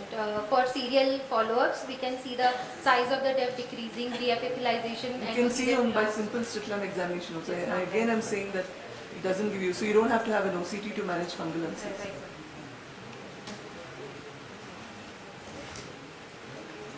Our next team is Visionaries in Ophthalmology. The presenter would be Aniket. Try out the floor. Good afternoon. Today's topic is management of primary open angle glaucoma. We will be dealing with this topic in 3 headings: examination, investigation, and treatment. We have a lot to cover, so I'll be a little faster. Starting with the examination with best corrected visual acuity at distant and near, pupil examination for the reflexive. Please speak in the mic, I can't hear you. Confrontation visual fields, then slit lamp examination for the anterior segment, IOP measurement with Goldman implementation tonometry. Can I ask you to cover less and just speak at normal speed, because I as a student cannot understand anything. Cover less, it's okay. You can skip some slides, but finish. I'll give you 20 seconds extra because I'm taking your time. Okay. Otherwise it's useless. So this is the examination findings we should take. Then investigation, we should do a CCT, then visual field examination, imaging, RNFL OCT, macular OCT, as well as optical nerve OCT. Starting with the treatment options, we have first the topical hypotensive medications, which consist of prostaglandin F2 alpha agonist, which increases both the trabecular and uvascular outflow. Second, we have the beta blockers, blocking the beta 1 and beta 2 receptors of the ciliary body and decreasing the aqueous production. Third, we have the alpha 2 agonist, the brimonidine, which is selective alpha 2 block agonist, decreases the aqueous production, increases the outflow, as well as it has a neuroprotective effect by increasing the blood flow to the optic nerve head. Next, we have the carbonic anhydrase inhibitors, which inhibits the carbonic anhydrase in the ciliary epithelium and reduces the aqueous production. Lastly, we have the pilocarpine, which contracts the sphincter pupillae and mechanically opens up the trabecular mixture. But because of its side effect profile, it is contraindicated in many of the patients. Second, we have the hyperosmotic agents consisting of oral glycerin and intravenous mannitol, which increases the blood osmolality and creating a osmotic gradient, thus drawing water from the vitreous cavity and decreasing the IOP. Next, we have the newer glaucoma medications starting from Rho kinase inhibitors, which act on ROCK1 and ROCK2 receptors. Examples are netazodil and ripazodil.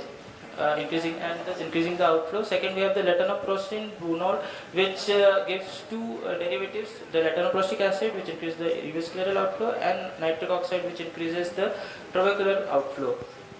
There are some newer drug delivery systems like the bimatoprost implant, the Durista, which is inserted in the antechamber, which has a duration of action of 16 weeks. Then we have the bimatoprost ocular ring, the BIM ring, which is inserted between the upper and lower for pharynxes, with the duration of action of 6 months, and travoprost punctum plugs inserted in either of the puncta and duration of action over 90 days. Next, coming to the lasers, we have firstly the selective laser trabeculoplasty, in which a double frequency Q-switched Nd:YAG laser is applied to the angle, and it affects the pigments of the trabecular network, and 4 to 6 weeks of time duration is required for the effect to come. So then we have the cyclodestructive procedures, the cyclophotocoagulation, in which the 810 nanometer laser light is used to destroy the secretory epithelium of the ciliary body. It can be done transclerally or using an endoscope. Lastly, we have the surgical options.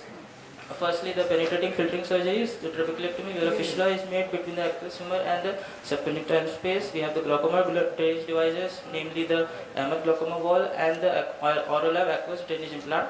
Then we have the non-penetrating glaucoma surgeries, namely the deep sclerectomy, in which filtration of aqueous occurs into the intrascleral lake and then into the subtenon space. Then viscocanalostomy is done, in which the germ canal is encapsulated and dilated using a viscoelastic injection. Lastly, MIGS, that is microinvasive glaucoma surgery of internal trabeculectomy, done using a trabeculectomy or a cloud dual blade, using a gonoscopy assisted or bent needle. These are the references. Thank you. Yeah, you can come to probably this mic, but then the next person can be ready on the other side. You can answer one question from here. The next team is Preceptor Queens, and the presenter is Dr. Radhika. You can take this mic and see what is the new thing in the management of POG, surgical management. Okay, MIGS. Yes, so what are the things that we do in MIGS routinely? Not everything, but what is being done in India at least? So we do ab-internal trabeculotomy with trabeculectomy or a Cahooks dual blade, and it can be done under gonoscopy assisted, which is called GAT. It can be, no, it has to be. No, one is Cahook dual blade, KDB. What else? Then GAT, then BANG. GAT and BANG. Yes, sir. Okay. What is BANG full form and GAT full form? GAT is gonoscopy assisted transluminal trabeculotomy, and BANG is bent ab-internal needle goniectomy. Okay, good.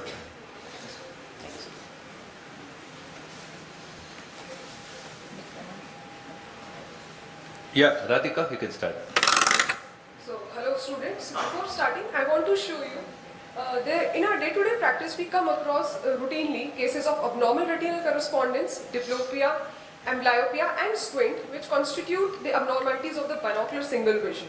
So here I am to take your class on the very essential and an interesting instrument in orthotics and strabismus, that is the synaptophore. So what are we going to learn today? We are going to know the principle, components and optics, examination technique, various slides used and its uses and applications. First of all, why do we need a synaptophore? We need a synaptophore to assess the grades of the binocular single vision, its therapeutic applications and follow-up of the patients on the prescribed therapy. So how does it work? A synaptophore works on the principle of haploscopy. So here we can see it uses angled mirrors to dissociate the two eyes. The right eye sees the right temporal field and the left eye sees the left temporal field. So what does a synaptophore comprise of? So we can see in this image, the synaptophore comprises of two optical tubes which are mirrored at right angle to each other. There are various knobs to measure the deviations. The tubes can be adjusted according to the patient's IPD. They also have a plus 6.5 diopter lens for a parallel light beam projection. So let's have a closer look to the various knobs. These are used to measure the horizontal deviations, that is the iso and the exotropia. There are knobs to measure the vertical and the cyclical torsions also. And in center we can see there is a panel which is used to measure the fusional amplitudes. Coming to the optics. So we can see from the rays of light, they come and they pass through the horizontal part of the tubes, they get reflected from the mirror and then they reach the eyes. So for example, the right eye sees the girl and the left eye sees a home, and the patient's ability to fuse both the images is assessed. Coming to the examination technique. So the patient is positioned, IPD is adjusted, we measure the angle of deviation both objectively and subjectively. We determine the presence of ARC and assess the fusion range as well as the presence of stereopsis. So what are the types of slides? The types of slides are based according to the grade of the binocular single vision. So let us see them one by one. First are the simultaneous macular perception slides with a red binding. So here, two completely dissimilar images are projected in both the eyes and the patient's ability to see as a single image. For example, the line in the cage we can see here is assessed. Next are the fusion slides with a green binding. Here, two incomplete figures which differ only slightly are projected in both the eyes and the patient's ability to see as one complete figure, for example the rabbit with the flower and the tail, is assessed. Third are the stereopsis slides with a yellow binding. So these images there are two images which are projected in both the eyes and they differ in horizontal disparity. So this causes a 3D perception to the patient. After image slides with a blue binding are based on Heron-Balchowski after image test, which flashes the two fovea with a horizontal line in the right eye and a vertical line in the left eye. So if a patient sees a cross, that means he has a normal binocular single vision, and if there is a displacement, it can be due to ARC. Similarly, we can also assess suppression through this test. So after doing all the tests, we have to interpret and report our findings, the objective and subjective deviation, fusional reserve, as well as the presence of stereopsis. So can we summarize the uses of synaptophore now? Yes. So synaptophore can be used to measure the objective and subjective angle of deviation, the type of squint, as well as mapping of the suppression scotoma. We can assess the fusion amplitude, measure the IPD, and evaluate the binocular status, as well as treat the ARC and eccentric fixation. So let us know the take-home message. The synaptophore is a comprehensive orthoptic unit essential for strabismus evaluation, assessment of binocular single vision, but also therapeutic applications in fusion exercises and follow-up of patients on prescribed therapy. Thank you. Yeah, you can come out to this, and Dr. Avneet from Atropa Belladonna's to be ready. What are the most common therapeutic uses of synaptophore that we use in our routine practice? So for convergence insufficiency, for fusional exercises, treatment of ARC, abnormal retinal correspondence, we use it therapeutically in the OPD. Only that? Anything else? Do you treat eccentric fixation? Yes, eccentric fixation also. What are the things that you have in synaptophore eccentric fixation? Have you heard of Heidinger brushes? Yes, sir.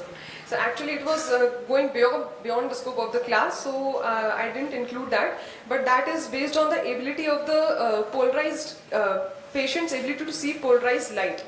Okay, right. Thank you. Yeah. Saloni from Team Atropa Belladonna's. If this was a competition between just the names, I am sure we'll make it in top 6, but this is a presentation, so let's go ahead.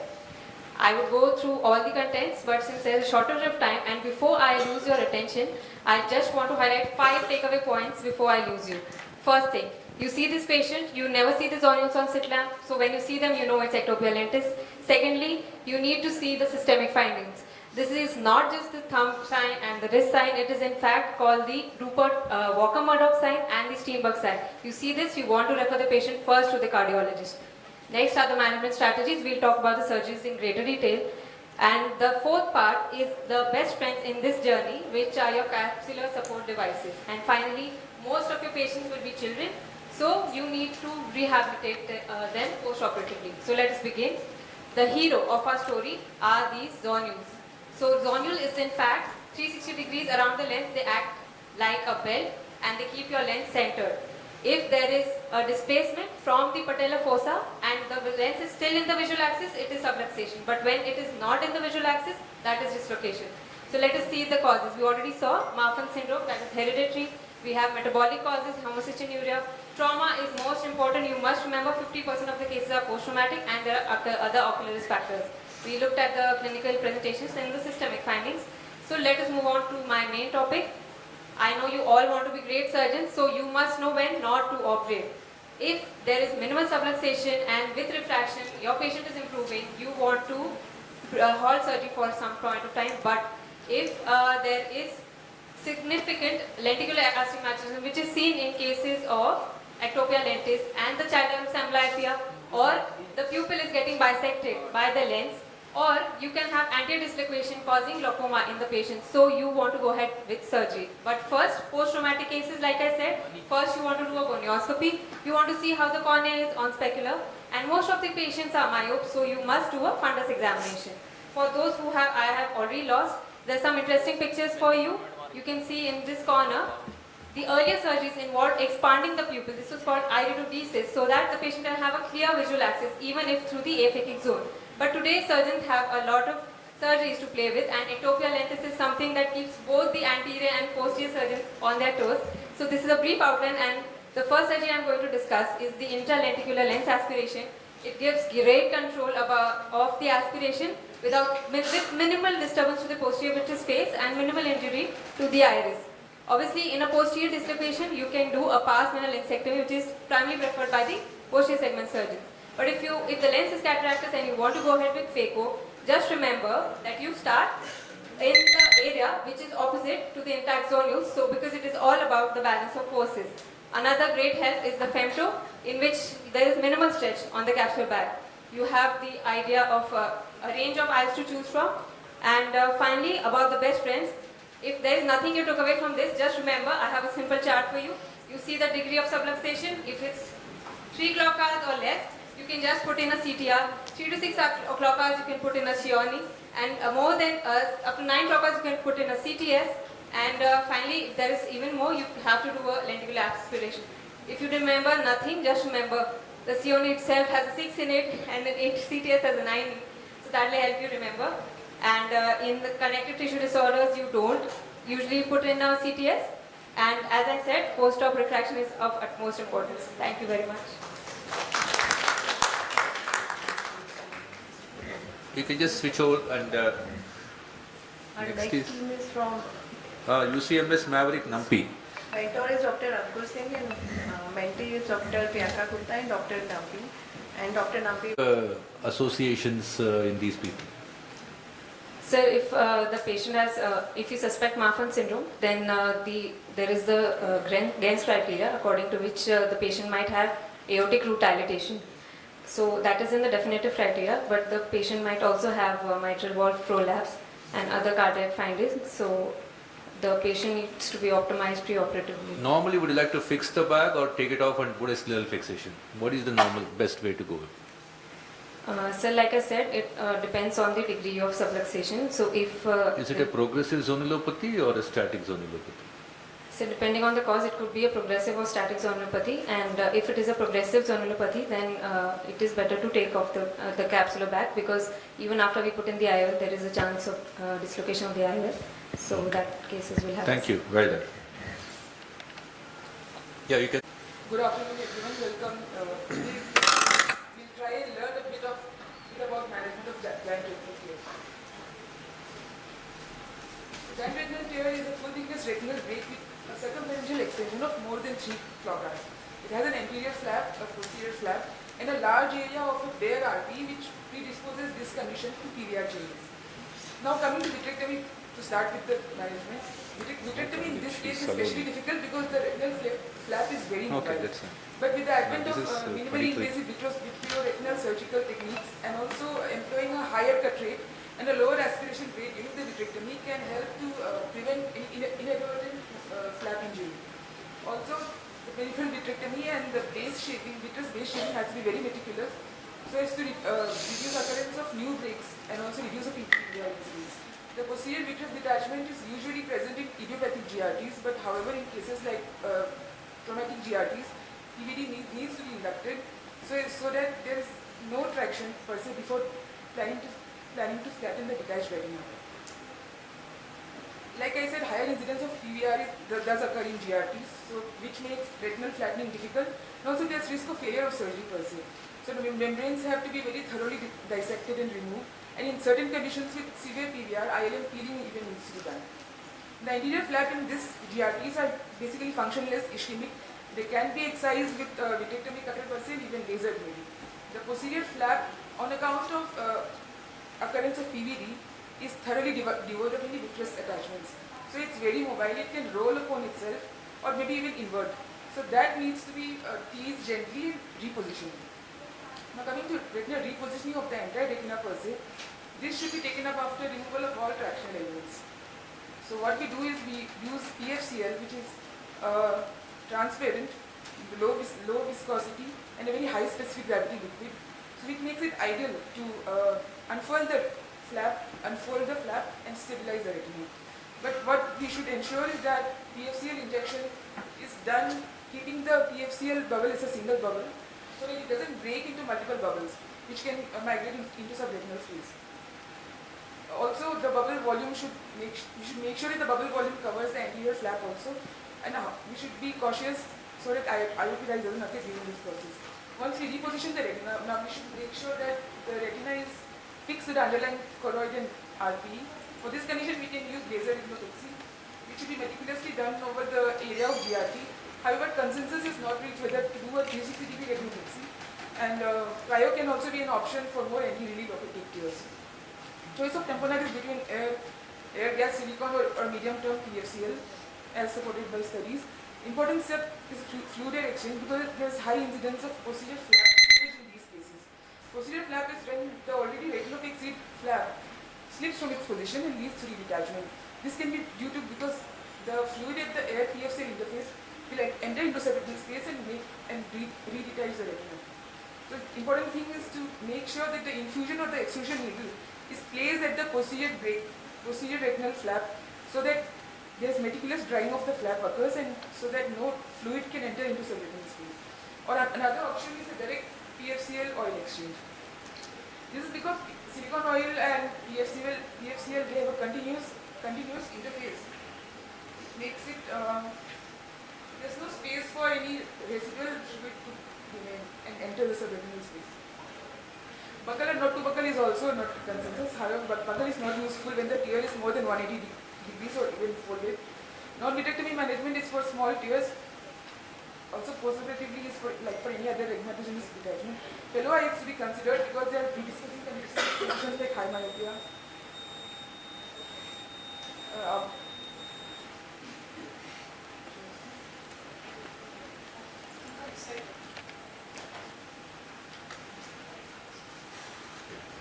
Next one, can you call the next one?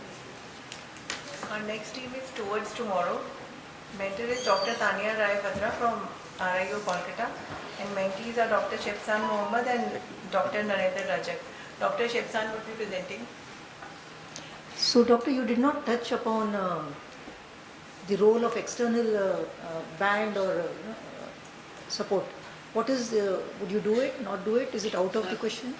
Ma'am, in cases where there's extensive PVR, it can be done, and even it can be used as a non-vitrectomy measure if the lesions are less than 180. In GRT there is no question of non-vitrectomy surgery. So, okay, we are not talking of normal RD. Next team, please. Go. Please get ready. Okay, then we'll go to Dr. Akash from Infinity. Get your presentation ready. Yeah. It can be used in cases where there is PVR changes. Yeah. So as to support the vitreous base and reduce any traction due to PVR changes. Yeah, so there is some controversy. Some people prefer to use, but at least it should not be very high because it can cause fish mouthing of the GRT. It should be a shallow, lower height. And another thing, then there is a direct exchange of oil and PFCL. It's not easy because then you need it's a bimanual technique. With one hand you have to aspirate and other you have to inject. So then you need a chandelier to use instead of hand illumination. So it's easier to say but not easy to do because availability of chandelier is not always universal. Thank you. Next team is Infinity. The mentor is Dr. Thomesh Ranjan from SMCH Ghaziabad, and mentees are Dr. Akash Makkar and Dr. Sumbul Fatima. Energy levels. I can't hear you. Good. Myself, Dr. Shebsan Mohammed, and today I'll be presenting a very basic topic, and that is optic nerve. So, let's start on with the video. So, initially what happens when a light falls into your eyes? It initially strikes the cornea, it passes via the pupil, it goes through the lens, through the vitreous, strikes the retina, and these impulses are basically carried by the retinal nerve fiber into the brain as shown in the video. So, the optic nerve starts from the optic disc to the optic chiasma. It is basically a backward continuation of the nerve fiber layer, and it is a sensory nerve. Now, two important points for your examination points of few students. Number one, it is not covered by any neural mass, so it does not regenerate. And number two, it is covered by meninges, so it can transmit the intracranial pressure. At the same time, now let's talk about the parts of the optic nerve. We have four different parts: the intraocular part, the intraocular part, the intraorbital part, the intracanalicular part, and the intracranial part. Let me explain. The intraocular part is again subdivided into the surface nerve fiber layer, the prelaminar region, laminar region, and the retrolaminar region. Now coming to the intraorbital part. See, let's consider this as your eyeball and this as your orbit. Normally, the intraorbital part extends from the back of the eyeball towards the optic foramina. It has a sinus path, so this will help in the movement of the eyeball. And also near the optic foramina, we have the annulus of Zill, as shown in the diagram over here. So let's talk about a few clinical applications. Normally, the superior rectus and the middle rectus are in close association with the optic nerve sheath. So whenever there is retrobulbar neuritis during elevation and adduction, there can be pain on ocular movements. So that is one of the things that we have to keep in mind. The next is the intracanalicular part. Now the intracanalicular part is basically associated with the ethmoid sinus and the sphenoid sinus. So practically speaking, what can be the pathology here, students? Basically, the infection can spread towards the optic nerve and causing an optic neuritis. And at the same time, since this is a very narrow canal, what will happen whenever there is any form of fracture or any trauma or any of that kind of stuff? What will happen? This can cause a traumatic optic neuropathy. I hope you are understanding. Tell me, respond. Yes? Now coming to the intracranial part. Most importantly, we have the pituitary gland behind the optic chiasma. So what happens? Whenever there is a pituitary adenoma, this can cause a compression over the optic chiasma. This pressure will be transmitted towards the eyes and that will lead to papillary edema. Now coming to the blood supply of the optic nerve. We have the ophthalmic artery which gives rise to the ciliary artery and the central retinal artery. The ciliary is again divided into the anterior and the posterior ciliary artery. The posterior is again subdivided into the long and the short posterior artery. So here I have a beautiful model that I have made for you guys. The surface nerve fiber layer is being supplied by the central retinal artery. The prelaminar region is being supplied by the peripapillary choroidal vessels. The lamina fibrosa is being supplied by the circle of thin and halar, and the retrolaminar region is being supplied by the central retinal artery combined with along with the ciliary vessels. That has been just explained. The venous drainage is very easy, students. Just one vein, that's your central retinal vein. So one non-stop diagram for all your confusion. Examination, what all should we do? Visual acuity, color vision, pupillary reaction. Pupillary reaction, one important point that you have to remember. Whenever there is any form of insult to the optic nerve, we can have something called as the relative afferent pupillary defect. And at that time, क्या करेगा? What will you do to test? इशारा देखना पड़ेगा. Relative afferent pupillary defect, you have to go for a swinging flashlight test. Then we have all the other examinations for the optic nerve that we have to do that I have already explained over here.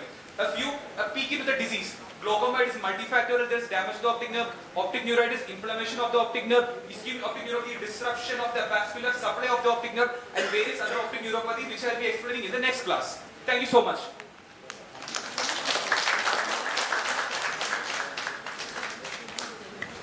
I think nobody clapped other than optic now. I mean, nobody was, I think, good effort. Can you come on to this side? I mean, the next person, Akash, is getting ready there. Yes, sir. What is this myelinated nerve fibers and what does it do to the eye and to the vision? Sir, myelination of the nerve fibers, basically, it helps in fast transmission of the impulse. No, reference to optic now. In the retina fundus, you have myelinated nerve fibers. Yes, so sir. what is that and what does it do to the vision? Basically, when we have excess of myelination in the nerve fiber layer, the rays of light basically, it might be difficult for it to pass through the optic nerve, so it might slow down the perception of the vision during, like, when you are seeing a particular object.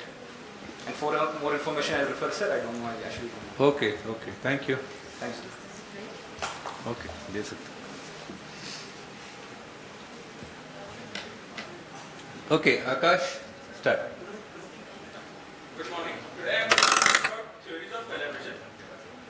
So we'll be going through brief history, some basic facts, and some theories of color vision. In the brief history, there were many misconceptions about the nature of light. For thousands of years, it was assumed that white light was pure, but the source of color and the source of color seen in the rainbow was not understood.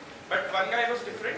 He came along, who was Sir Isaac Newton. He carried out a series of experiments in which he had a beam of sunlight. He passed through them through a prism, and he noted that there were different colors of rainbow that were projecting out from that prism.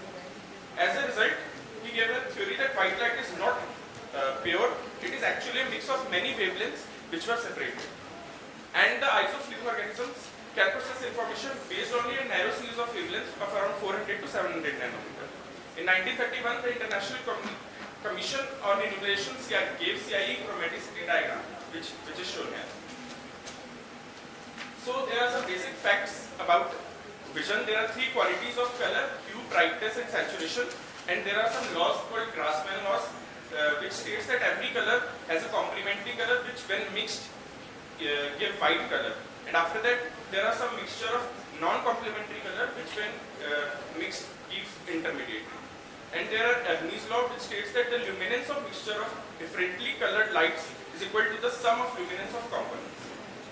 So the first theory is trichromatic, or Young-Helmholtz Maxwell theory, which states that there are three kinds of cones. The first type is the short wavelength sensitive receptors, or the blue cones. The second class is the medium wavelength sensitive receptors, or the green cones.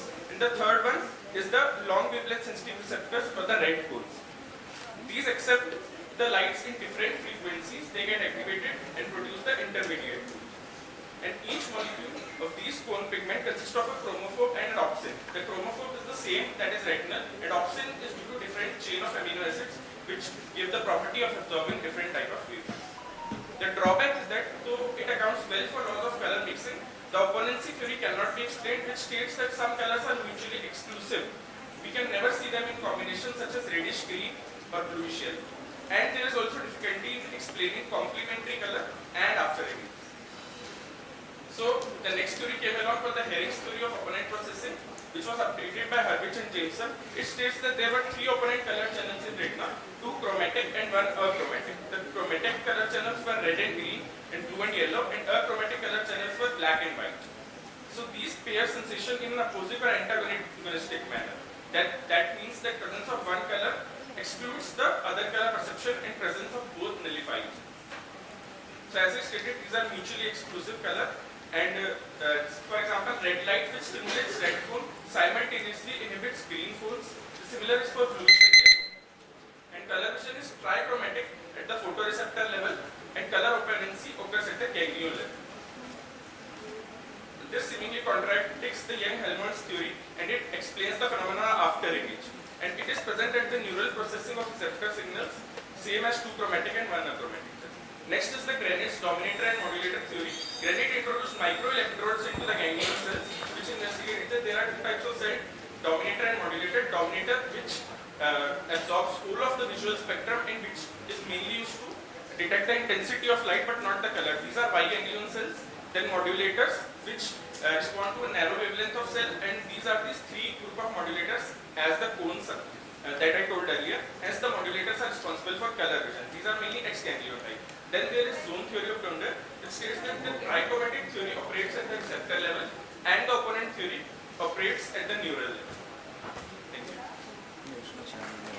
Thank you. From here, the next team is team Vision Guard. Please prepare. What are the clinical features of achromatopsia? Achromatopsia. So your question hurt me. I'll teach about it in the next class. Okay, that is not for this class. Okay, thank you. We have team Vision Guard from Jodhpur, Udaipur, sorry. Mentor is Dr. Arpit Sharma, and mentees are Renu Chaudhary and Rishabh Bhardwaj. And Rishabh is going to present the team. You can start. Good afternoon to all. Rishabh. Today I am here to make you understand a simple case of a CME. Just push the mic up. Push the mic up. So what is CME? CME is just an accumulation of fluid occurring in the outer plexiform layer. So we can understand CME with the help of the Starling equation. Starling equation, we have 3 points. Either there is more input, less output, or vascular permeability is impermeable. Now, putting Starling equation in the case of the macular edema, there will be excess of fluid input, which will increase the vascular permeability, neovascularization, and increase the RPE barrier permeability. Or the drainage mechanism will be blocked, or there will be increased vascular permeability. Now, instead of cramming what are the causes of CME, we can use this beautiful mnemonic by Debrivens, where I have put all the causes of CME in a simple way. Now, for diagnosis of the CME, we can use OCT or FFA. Now, how to treat CME? So we have different options for treating CME. Now I will go on to each and every option. Like first, NSAIDs can be used, which works on the COX-1 and 2, which blocks the COX-1 and 2 and increase the vascular permeability. And then glucocorticoids, which acts on phospholipase A2 and which again helps in creating normal vascular permeability. Then going for anti-VEGF options. So anti-VEGFs act on the VEGF factors, which again help in restoring the vascular permeability. So these are the anti-VEGF therapies, the options we have right now. And there are also new agents, brodalkizumab and faricimab. But do they really work? That's a research question. Now going on to laser. Laser also help in restoring the vascular permeability and also help in stopping the increasing the drainage mechanism. So we have two types of laser. Laser, we have either the focal laser or we have the micropulse laser. So the focal laser is used in the microaneurysms and the micropulse laser is used in the, it generally activates the RPE pump. So in the rarest of the cases, when the problem is mechanical, so vitrectomy can also be used, and by pulling the macula with the help of the VMT. So, putting in a simpler way, I have tried to treat the Starling equation by the following mechanisms, and thank you. You still had 1 minute. Anyway, thank you. We are running short of time. Next presentation. Yeah, doctor, it's I was not very clear because you said it's cystoid macular edema, right? Yes, ma'am. Yes, ma'am. So then you mentioned anti-VEGFs as the first treatment actually. Yes, ma'am. But cystoid macular edema is not, I mean, it's so wide, you have not mentioned the causes. If you are talking of vascular, secondary to RVO, then it's anti-VEGF. If it is secondary to post-inflammation, uveitis, post-surgical, then steroid is the treatment of choice. So some clarity on what you mean by CME, that was missing. And you said it could also be from lack of drainage. There are two you were teaching us that. Yes, ma'am. So which is the situation where there is lack of drainage? Ma'am, RP, retinitis pigmentosa, when there is a loss of the RP. It's extremely rare to have CME with RP. So that's not a cause for CME. Lack of drainage is not the cause. It's always hyperpermeability. And that could be secondary to inflammation or vascular. Is the next presentation ready? Yeah. Thanks. Thank you. Thank you. Everybody sitting here, I guess, have an idea of all the corneal and diabetic conditions as well as the diabetes.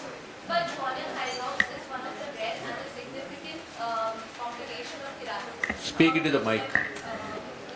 About which I would like to give a small introduction. So corneal hydrops is when Descemet's membrane ruptures and it allows aqueous humor from the anterior chamber to flood into the corneal stroma. The risk factors can be any kind of atopic diseases, eye wrapping, learning disabilities, Down syndrome, corneal anatomical variances, steep keratometry. So when the patient comes to us, the main complaint is decreased visual acuity, as well as complaints about redness, watering, signs of discomfort, pain. IAP may be low or normal. We should always rule out any cause of allergy. We should always rule out allergic conjunctivitis or keratoconjunctivitis if present in the patient. On slit lamp examination, corneal edema, Descemet's membrane break can be seen, holes in the Descemet's, corneal opacification can be seen, and in the anterior chamber, depth can be modified due to fluid dynamics. Coming on to diagnostic imaging, so we can get a corneal topography done of the patient. We can also get ultrabiomicroscopy done. In vivo confocal microscopy can give a very significant information about each layers of the cornea. And the most commonly and reliably used is ASOCT, which we use. Coming on to the management, so this normally spontaneously resolves on its own within the time period of 2 to 4 months. But if a patient requires, we can go for medical management in which we can use topical hypertonic saline, topical steroids, topical lubricants, antibiotic drops, cycloplegic agents, example atropine, and topical anti-glaucoma medication. In invasive intervention, we can go for intracameral gas injection. In this, what we do is we inject an air or a gas bubble in the AC, and with the pressure, the cornea, with the pressure on the cornea, there is reattachment of the Descemet's membrane. We can also conjunct paracentesis along with intracameral gas injection. We can also go for DAL, or we can go for endothelial keratoplasty, including DSEC and DMET. This helps in better corneal clearing, as well as also helps in improving the visual acuity of the patient. Ultimately, if there is any stromal scarring present, we can go for corneal transvaal penetrating keratoplasty. Supportive measures, we can prescribe bandage contact lenses, which helps in relieving the patient symptomatically. Patient counseling is very necessary. We need to educate the patient about the disease as well as its reoccurrence, and we should always guide the patient to have a realistic expectation of improvement in the visual acuity. Long-term management, we should monitor the patient we should always keep the patient in follow-up for any corneal scarring if developing. If any corneal scarring is developed, we can prescribe guide the patient for keratoplasty, and contact lens can also be given. For example, rigid gas permeable lenses or scleral lenses. Next is Team AIMS Patna. You please be ready with your PPT. You can come here. So, very nice presentation. What is the natural resolution of eye drops if you don't do anything, don't even give medication, nothing? And Yes, how sir. long does it take? What happens? 2 to 4 months, and we also do a Seedles test in OPD just to check if there is any aqueous humor is coming. So we can also go for pressure patching if that is the case, or else we No, can no, natural resolution. So that is, you're coming to manage. 2 to 4 months. All right. So, in my career, I've never seen a leaking eye drops, by the way, if it's in keratoconus. You can have it in other conditions, but not in keratoconus. A little bit of just clarity of thought is that you had talked about management of corneal eye drops. Yes, The other modalities you mentioned, RGP lenses and so on, Yes, that's for visual rehabilitation, for improving the Yes, vision. ma'am. Yes, ma'am. So that should have been separated out. If you say yes, then teacher, you should have Ma'am, made it I've clear. mentioned it in supportive measures. So just to improve the patient symptomatically, that's it. Thank you. So next is Team AIMS Patna, mentored by Dr. Soni Sinha. And please start. Good afternoon, class. Today we will going to discuss a very interesting topic, that is target IOP. So class, here is few clinical scenarios in which we can see there is similar IOP but different glaucomatous presentation. So in this class we will be going to discuss how to calculate target IOP for these cases. So first of all we will discuss what is target IOP. It is a range of IOP which is required to stop the progression of glaucomatous damage. And one should be very clear that normal IOP is not equivalent to target IOP. For calculating target IOP, you should calculate first baseline IOP. What is baseline IOP? Can anyone tell me?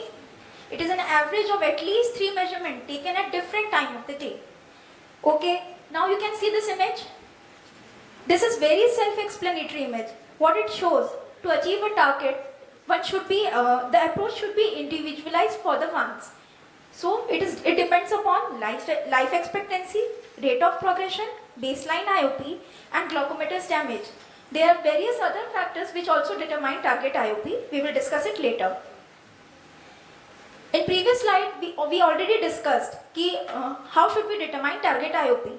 So for patient with high life expectancy, low baseline IOP, high glaucomatous damage, higher rate of progression, we should set lower target IOP and the vice versa for the same. We had already discussed that factors which are affecting target IOP. Now we will going to discuss the methods to calculate target IOP. There are 3 main methods which are required to calculate target IOP. That is absolute or threshold cutoff value, percentage reduction and the formula based values. For absolute threshold value, it is relatively a cutoff values which are determined by population based study. and it depends upon the stage of the glaucoma. Stage is very important in this threshold cutoff value. For mild glaucoma, it is less than 18, for moderate, it is less than 15, and for severe, it is less than 12. For percentage reduction, baseline IOP is required, and for this percentage reduction calculation, various studies have been used to determine.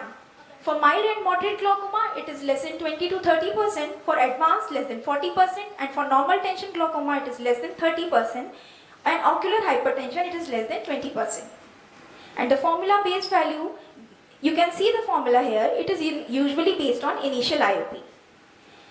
We had discussed the factors and methods now. Now, are you all ready for calculation of target IOP for few clinical scenarios? Yes, madam.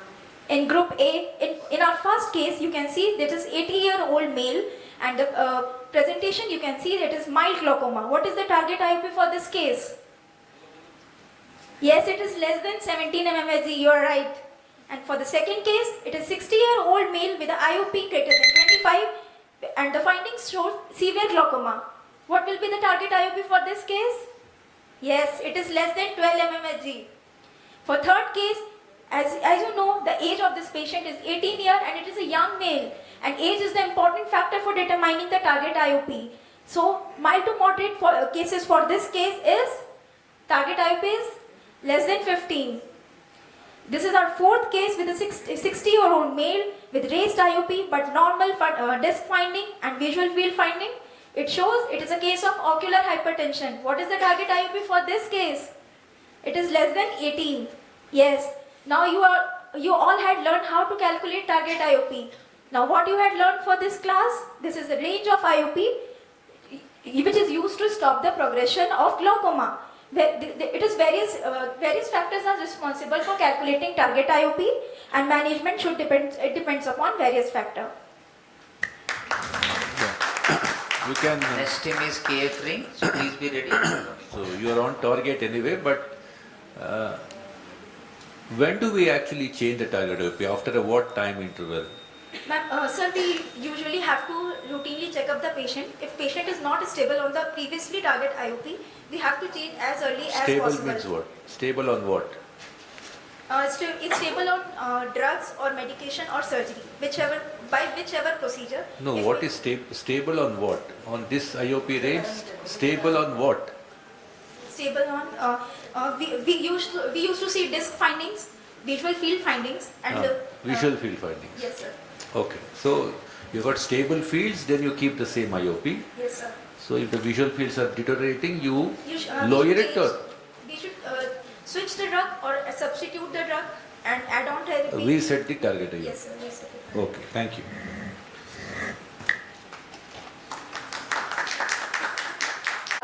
And today we'll be learning about the management of a fresh RD. For an slide is not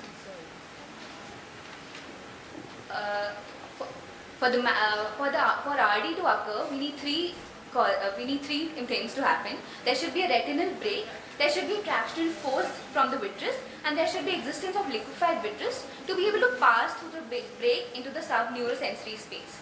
There are various types of breaks. We can have a horseshoe shaped break, we can have a lattice with retinal holes, retinal dialysis, and a giant retinal tear.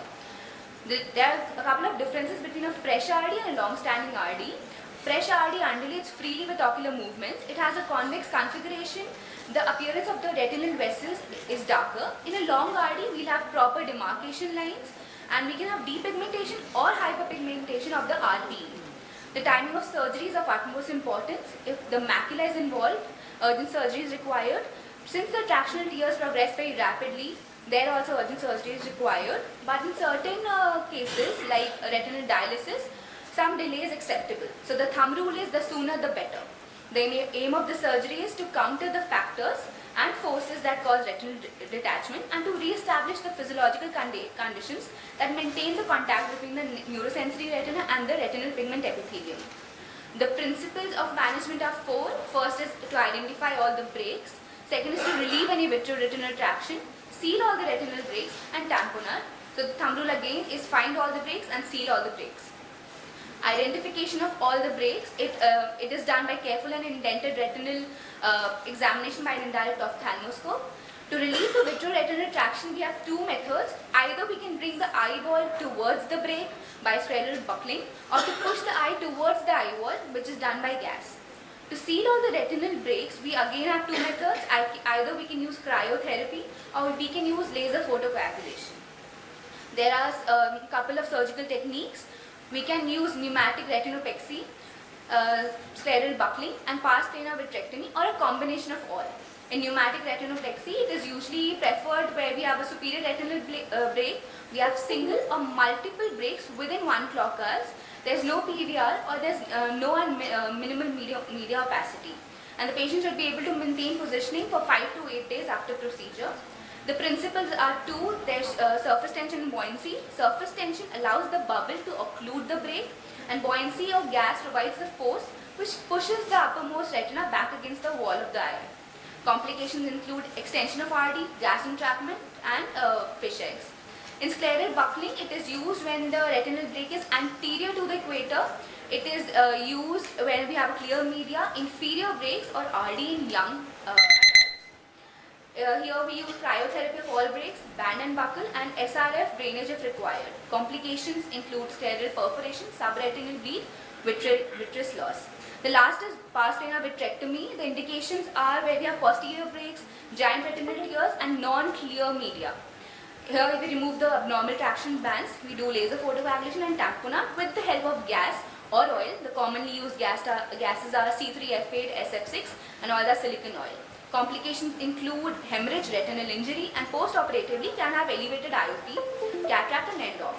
So in summary, the RRD management includes in pneumatic retinopexy is used for fresh RRD with localized superior breaks, scleral buckling for young phakic patients, and vitrectomy for pseudophakic and complicated retinal detachment with PVR.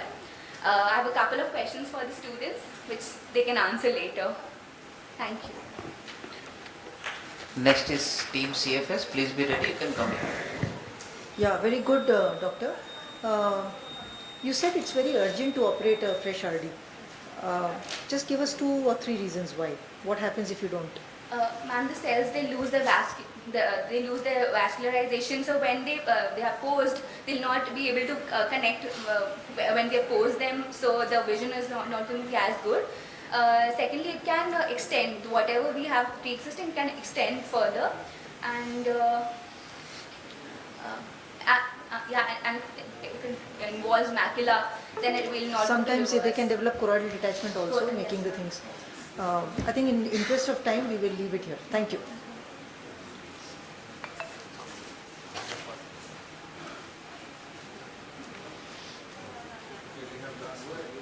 Okay, good afternoon everyone. I will be presenting on management of macular hemorrhage. So any acute bleed at the macular area is the macular hemorrhage. It can cause sudden drop in visual acuity, but the management varies depending on severity and etiology. Now all these cases are of macular hemorrhage, but etiology and management will vary. So case number 1, a young male who presents with sudden diminution of vision. He had a history of intense workout session at gym 1 week back. This is a clinical picture. We can see hemorrhage covering the macular area, boat shape, obscuring the retinal vasculature. So this is a pre-retinal hemorrhage. The difference between subilam and subhyaloid can be made by the presence of double ring sign, which can be seen here. This is the outer ring, this is the inner ring. So this is characteristic of subilam hemorrhage. Causes for or the pre-retinal hemorrhage are anemic retinopathy, diabetic retinopathy, Terson syndrome, or trauma. But in our case, it is Valsalva retinopathy. Management includes, we can observe or treat the cause. In this patient who presented early, that is within 1 week, we can even do laser membranotomy, pneumatic displacement, and non-resolving hemorrhage. Vitrectomy has to be done. So in this patient, we had hyaloidotomy. We gave these 2 spots of laser just within the dome, sparing the foveal zone. And this led to gravitation of the hemorrhage and clearing of the macular area. Now case number 2, an elderly female who presents with diminution of vision. Is controlled, diabetic and hypertensive, no history of trauma. So this hemorrhage, which is up to 1 disc diameter, is a small submacular hemorrhage. As it is depicted in the OCT, this homogeneous hyperreflectivity between the neurosensory retina and the large peak PET. Very characteristic of polypoidal choroidal vasculopathy. Now here we have to treat the cause by use of intravitreal anti-VEGFs. So this patient was given monthly injections of intravitreal anti-VEGFs. We can see the hemorrhage resolving and the PD disappearing. Case number 3, another patient who presents with a large amount of blood. Now this blood is within arcade. We can see blood vessels traversing over it. So this is also a macular hemorrhage, but it is submacular and it is moderate type of hemorrhage. How we classify? If it is within the arcade, it is moderate. Now here the OCT is presenting homogeneous hyperreflectivity with backshadowing, very characteristic of large serosanguinous PED. ICGA is demonstrating this circular hypersinusoid spot, characteristic of a polyp. So this is PCD. Here the management includes displacement of the blood and treat the cause. So for displacing, we can do pneumatic displacement, which includes intravitreal injection of gas, that is the tamponade, along with intravitreal injection of anti-VEGF or RTPA agents. So here we, in this patient, we have injected gas along with intravitreal aflibercept agent, and after some time we can see the clinical picture is improving with improvement in visual acuity. We have to take care while we are injecting gas along with anti-VEGF agent. We have to do anterior chamber tamponade to reduce the IOP. Now case number 4, this massive amount of hemorrhage going beyond the arcade. It is very characteristic of submacular hemorrhage, but this is massive. That is crossing beyond the arcade, beyond the equator. This is also very characteristic of PCV, but this hemorrhage will not resolve just by the injection of any gas or anti-VEGF agents. We have to go through pars plana route. So in this patient, we did pars plana vitrectomy, injected anti-VEGF along with subretinal injection of RTPA agent, which helps in better lysis of the clot. We can see in the follow-ups, the clinical picture is improved, the OCT is normalizing and the blood is resolving. So points to remember, first of all, differentiate between premacular and submacular hemorrhage. If blood vessels are beneath the hemorrhage, it is obviously premacular. Also, premacular hemorrhages are relatively benign. We can observe these cases and they require one-time treatment. But in submacular hemorrhages, they should be considered an emergency, as this blood can permanently damage the photoreceptors by means of iron toxicity or clot retraction or barrier to diffusion. Also, multiple hits of anti-VEGF agents are required to treat the underlying cause. Thank you. Come this side, doctor. Next in JNMCS, please come. So, what is the importance of doing OCT to decide your, I mean, one point which you didn't cover is whether the blood is sub-RPE or sub-retinal. If it is sub-RPE, then you will not operate that patient because you're not going to give sub-RPE TPA, and that will not make any change to the prognosis as well. So it's very important pre-operative to know it's sub-sensory neural or it is sub-RPE. That's extremely important before you embark on treatment. OCT homogeneous hyperreflectivity between the retinal layers and the RP. RP is shown as a hyperreflective line, that is subretinal, and if it's sub-RP, it is usually large PDs are present with the backshadowing. So yes, sub-RP is... So that surgery will not be offered for sub-RP. Thank you. Thank you. Good. Next is 27.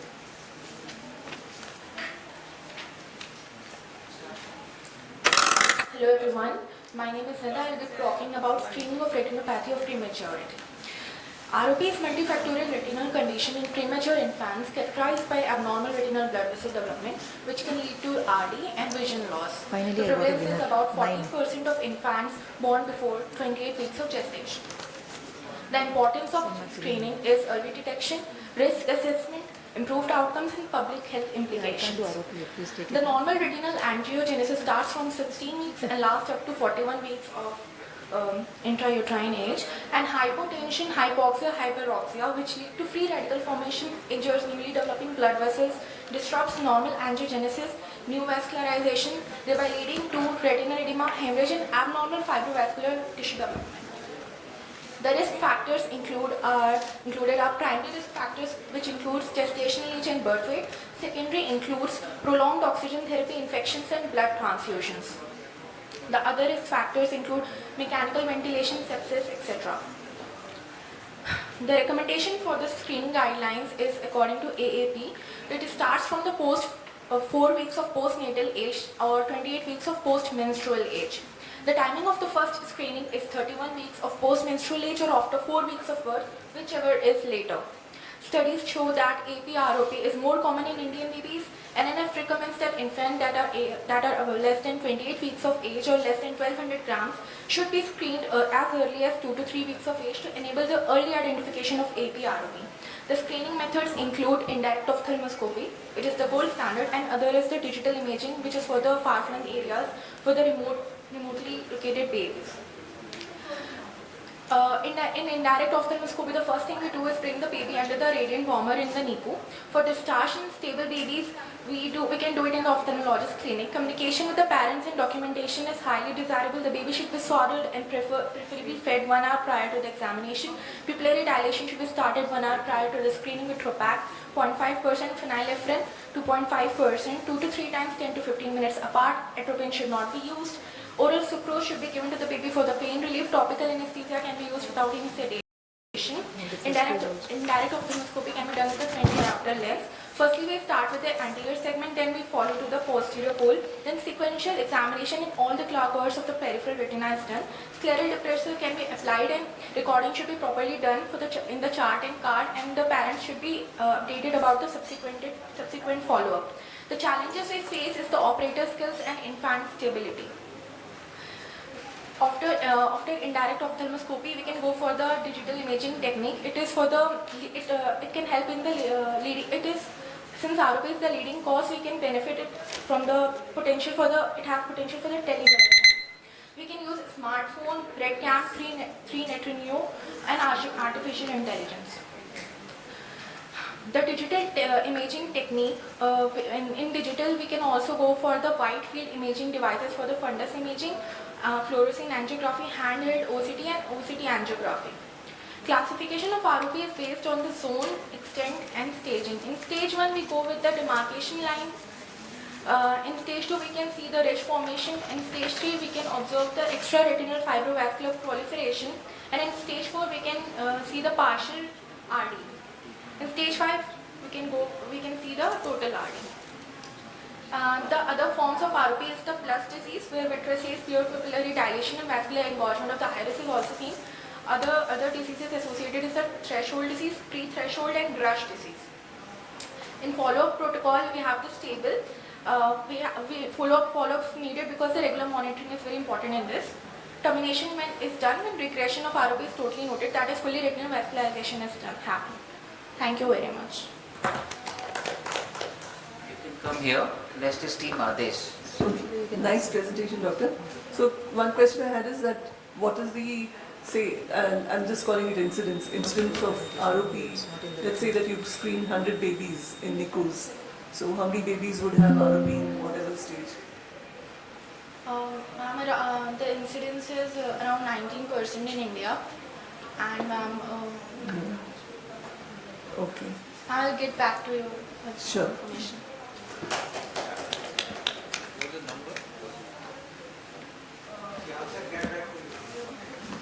Actually, she should say, read and get back to me.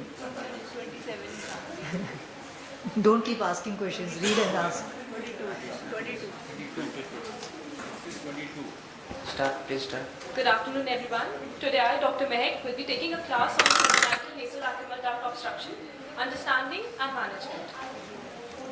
First, we need to understand what is the basic anatomy of a nasolacrimal duct. It consists of two punctas, the upper and the lower puncta, which drain into the common caniculi, while the upper and the lower caniculi. The common caniculi opens into the lacrimal sac, which drains the secretions into the inferior meatus with the help of a nasolacrimal duct. Normally, the tears are produced by the lacrimal gland and the accessory glands, and they are drained by the help of the puncta. To understand the etiology of nasolacrimal duct obstruction, the most common one is the presence of a membrane over the valve of Hassner, which is present at the distal end of the nasolacrimal duct. It is known as simple congenital nasolacrimal duct obstruction.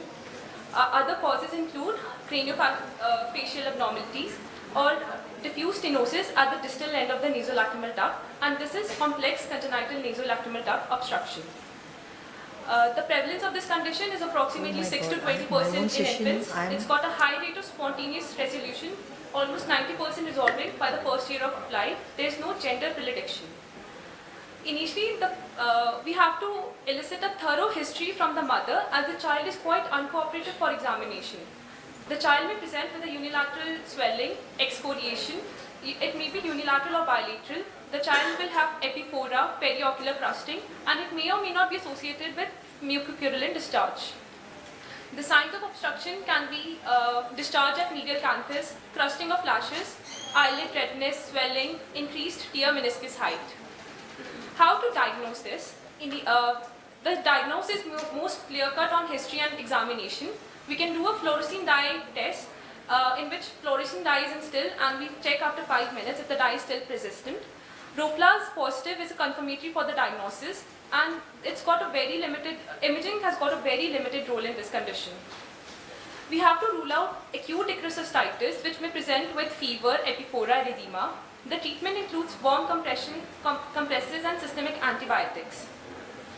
We have to actively look out for any other causes of epiphora such as lid malpositions like ectropion or entropion, any craniofacial abnormalities like golden hour or Krusell. This condition is highly associated with Down syndrome, roughly around 22%. Then we have to rule out the level of blockage. If the blockage is present above the level of the medial canthus, then we have to do a CT scan to rule out anterior ethmoidous mucocele or encephalocele. And if the swelling is at the level of lacrimal sac, then we have to rule out dermoid cyst or capillary hemangiomas. Other DDs include congenital glaucoma, epiblephron, trichiasis, neonatal conjunctivitis, dermoids. Management, initially for the first year of life, we have to advocate a conservative management. Krigler's massage is told to be done. Lid hygiene should be maintained. Surgical intervention, we have to do a late probing, which is done after first 1 year of life. It's generally in OT under short GA. In delayed probing, which is done after 1 year of life, a probe is passed in a downward, lateral and a posterior direction. Then we can, if probing fails, we can do a stent insertion. And if the stent insertion is still failing, we can do a balloon catheter dilatation, in which a balloon catheter is instilled via the distal end of the nasolacrimal duct. The success rate of this procedure is 53 to 95%. Still, if everything is failing, we can opt for decryocystorhinostomy, which is done around 5 years of life. Thank you.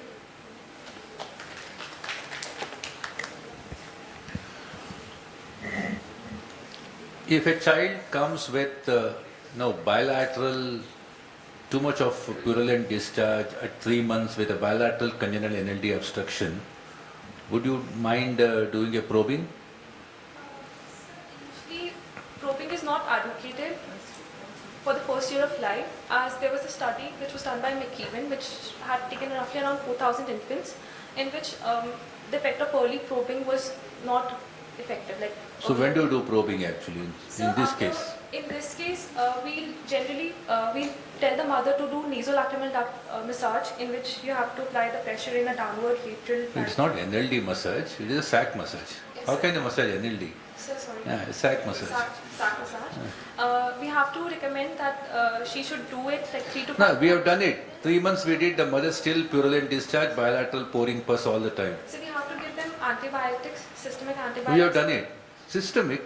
So as the child can't take any topical antibiotics. Topical antibiotics. No, it's a celebrity child and a lot of photographers, paparazzi around. The child is having discharge. At 6 months, you still want to wait conservatively or do probing? So we can do early probing only if the child's parents are quite hell-bent on getting it done. Okay. Just to That's what I was saying. Okay, you can still do it. It's a bilateral and a lot of discharge is an indication to do early probing. Yes. Well, the studies can say anything. You have to customize the findings of a study to a particular We case. have to take into account we have to do it under anesthesia, and we have to do as the anesthetist says in terms of early probing. Okay, well done. Thank you. Thank you, sir.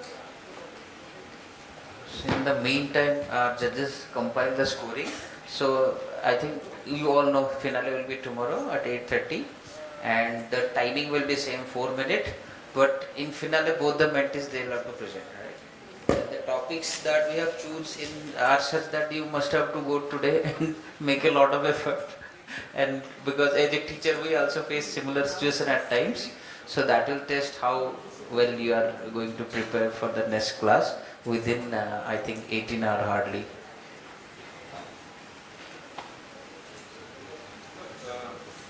We are collecting the marks. By then Dr. Malika Goel as well as Dr. Somshila Murthy will give you some tips for all the postgraduates and the fellows who actually presented so well. But even then still perfection, still there's one more? Okay, so perfection is very elusive. So to become the best teachers of tomorrow, so you still need to fine tune your presentations. There are mentors who are really toiled very hard to actually make these presentations very presentable. But still, we still have some tips and suggestions for you to get better. Dr. Somshila. You know, I really appreciate the efforts by the presenters as well as, of course, their mentors. And everybody was really, I don't think I had this kind of confidence when I was at their stage, like some 100 years ago. So, but what was a little bit, I thought that being this generation, I thought that I would see something very new. For example, I saw somebody holding a chart and I saw somebody holding a device on which, like a model. Instead, I would have expected that presenter could have actually shown us a resource where you insert your question like an app, and then you put in the questions and the answer pops up as it could be this. So something more innovative. So I think for this session, Teachers of Tomorrow, so imagine that you're going to be teachers in 5-10 years, whenever from now, and the students, you're getting the Gen Zs as your students, or whichever generation it is. So I think more in terms of, don't go with what we have, the way we have been training you. So these PowerPoints and whatever we're doing, think out of the box. Some of you were very energetic and animated and beautiful presentations, beautiful, really beautiful. I think I just want to steal some of them also, because although the presentations, some of them were very long, but the content was excellent.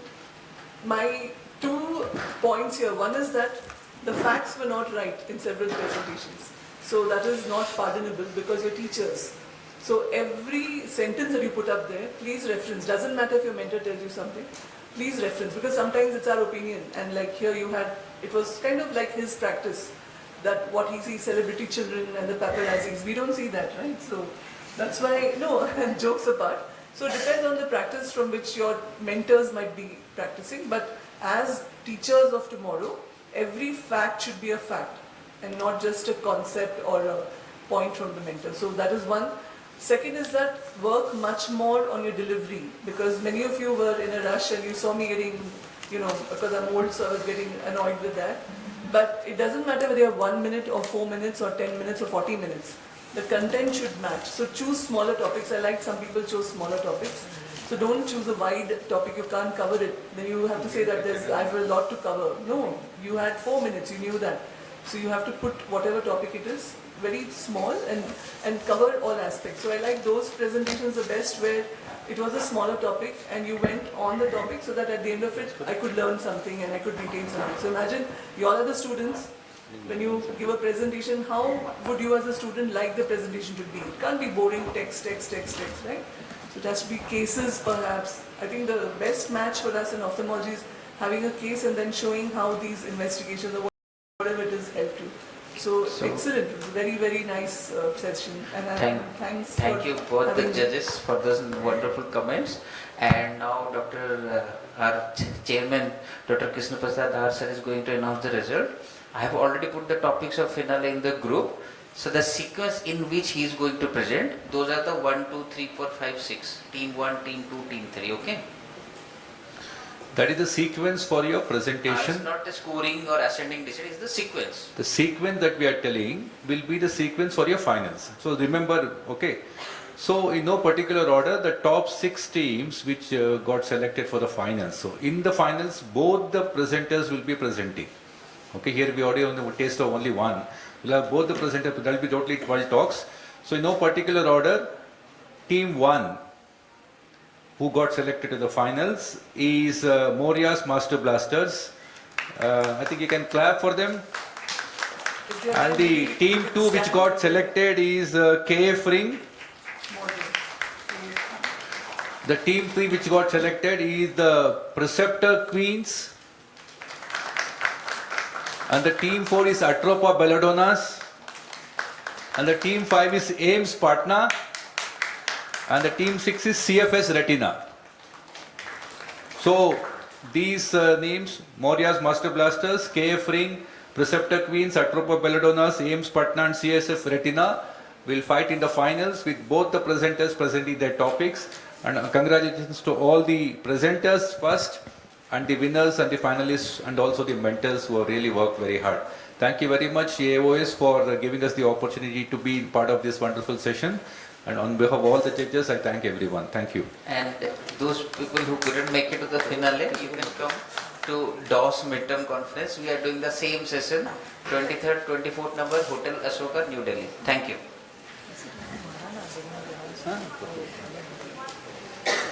Proful is the cornea guy. He's the next number.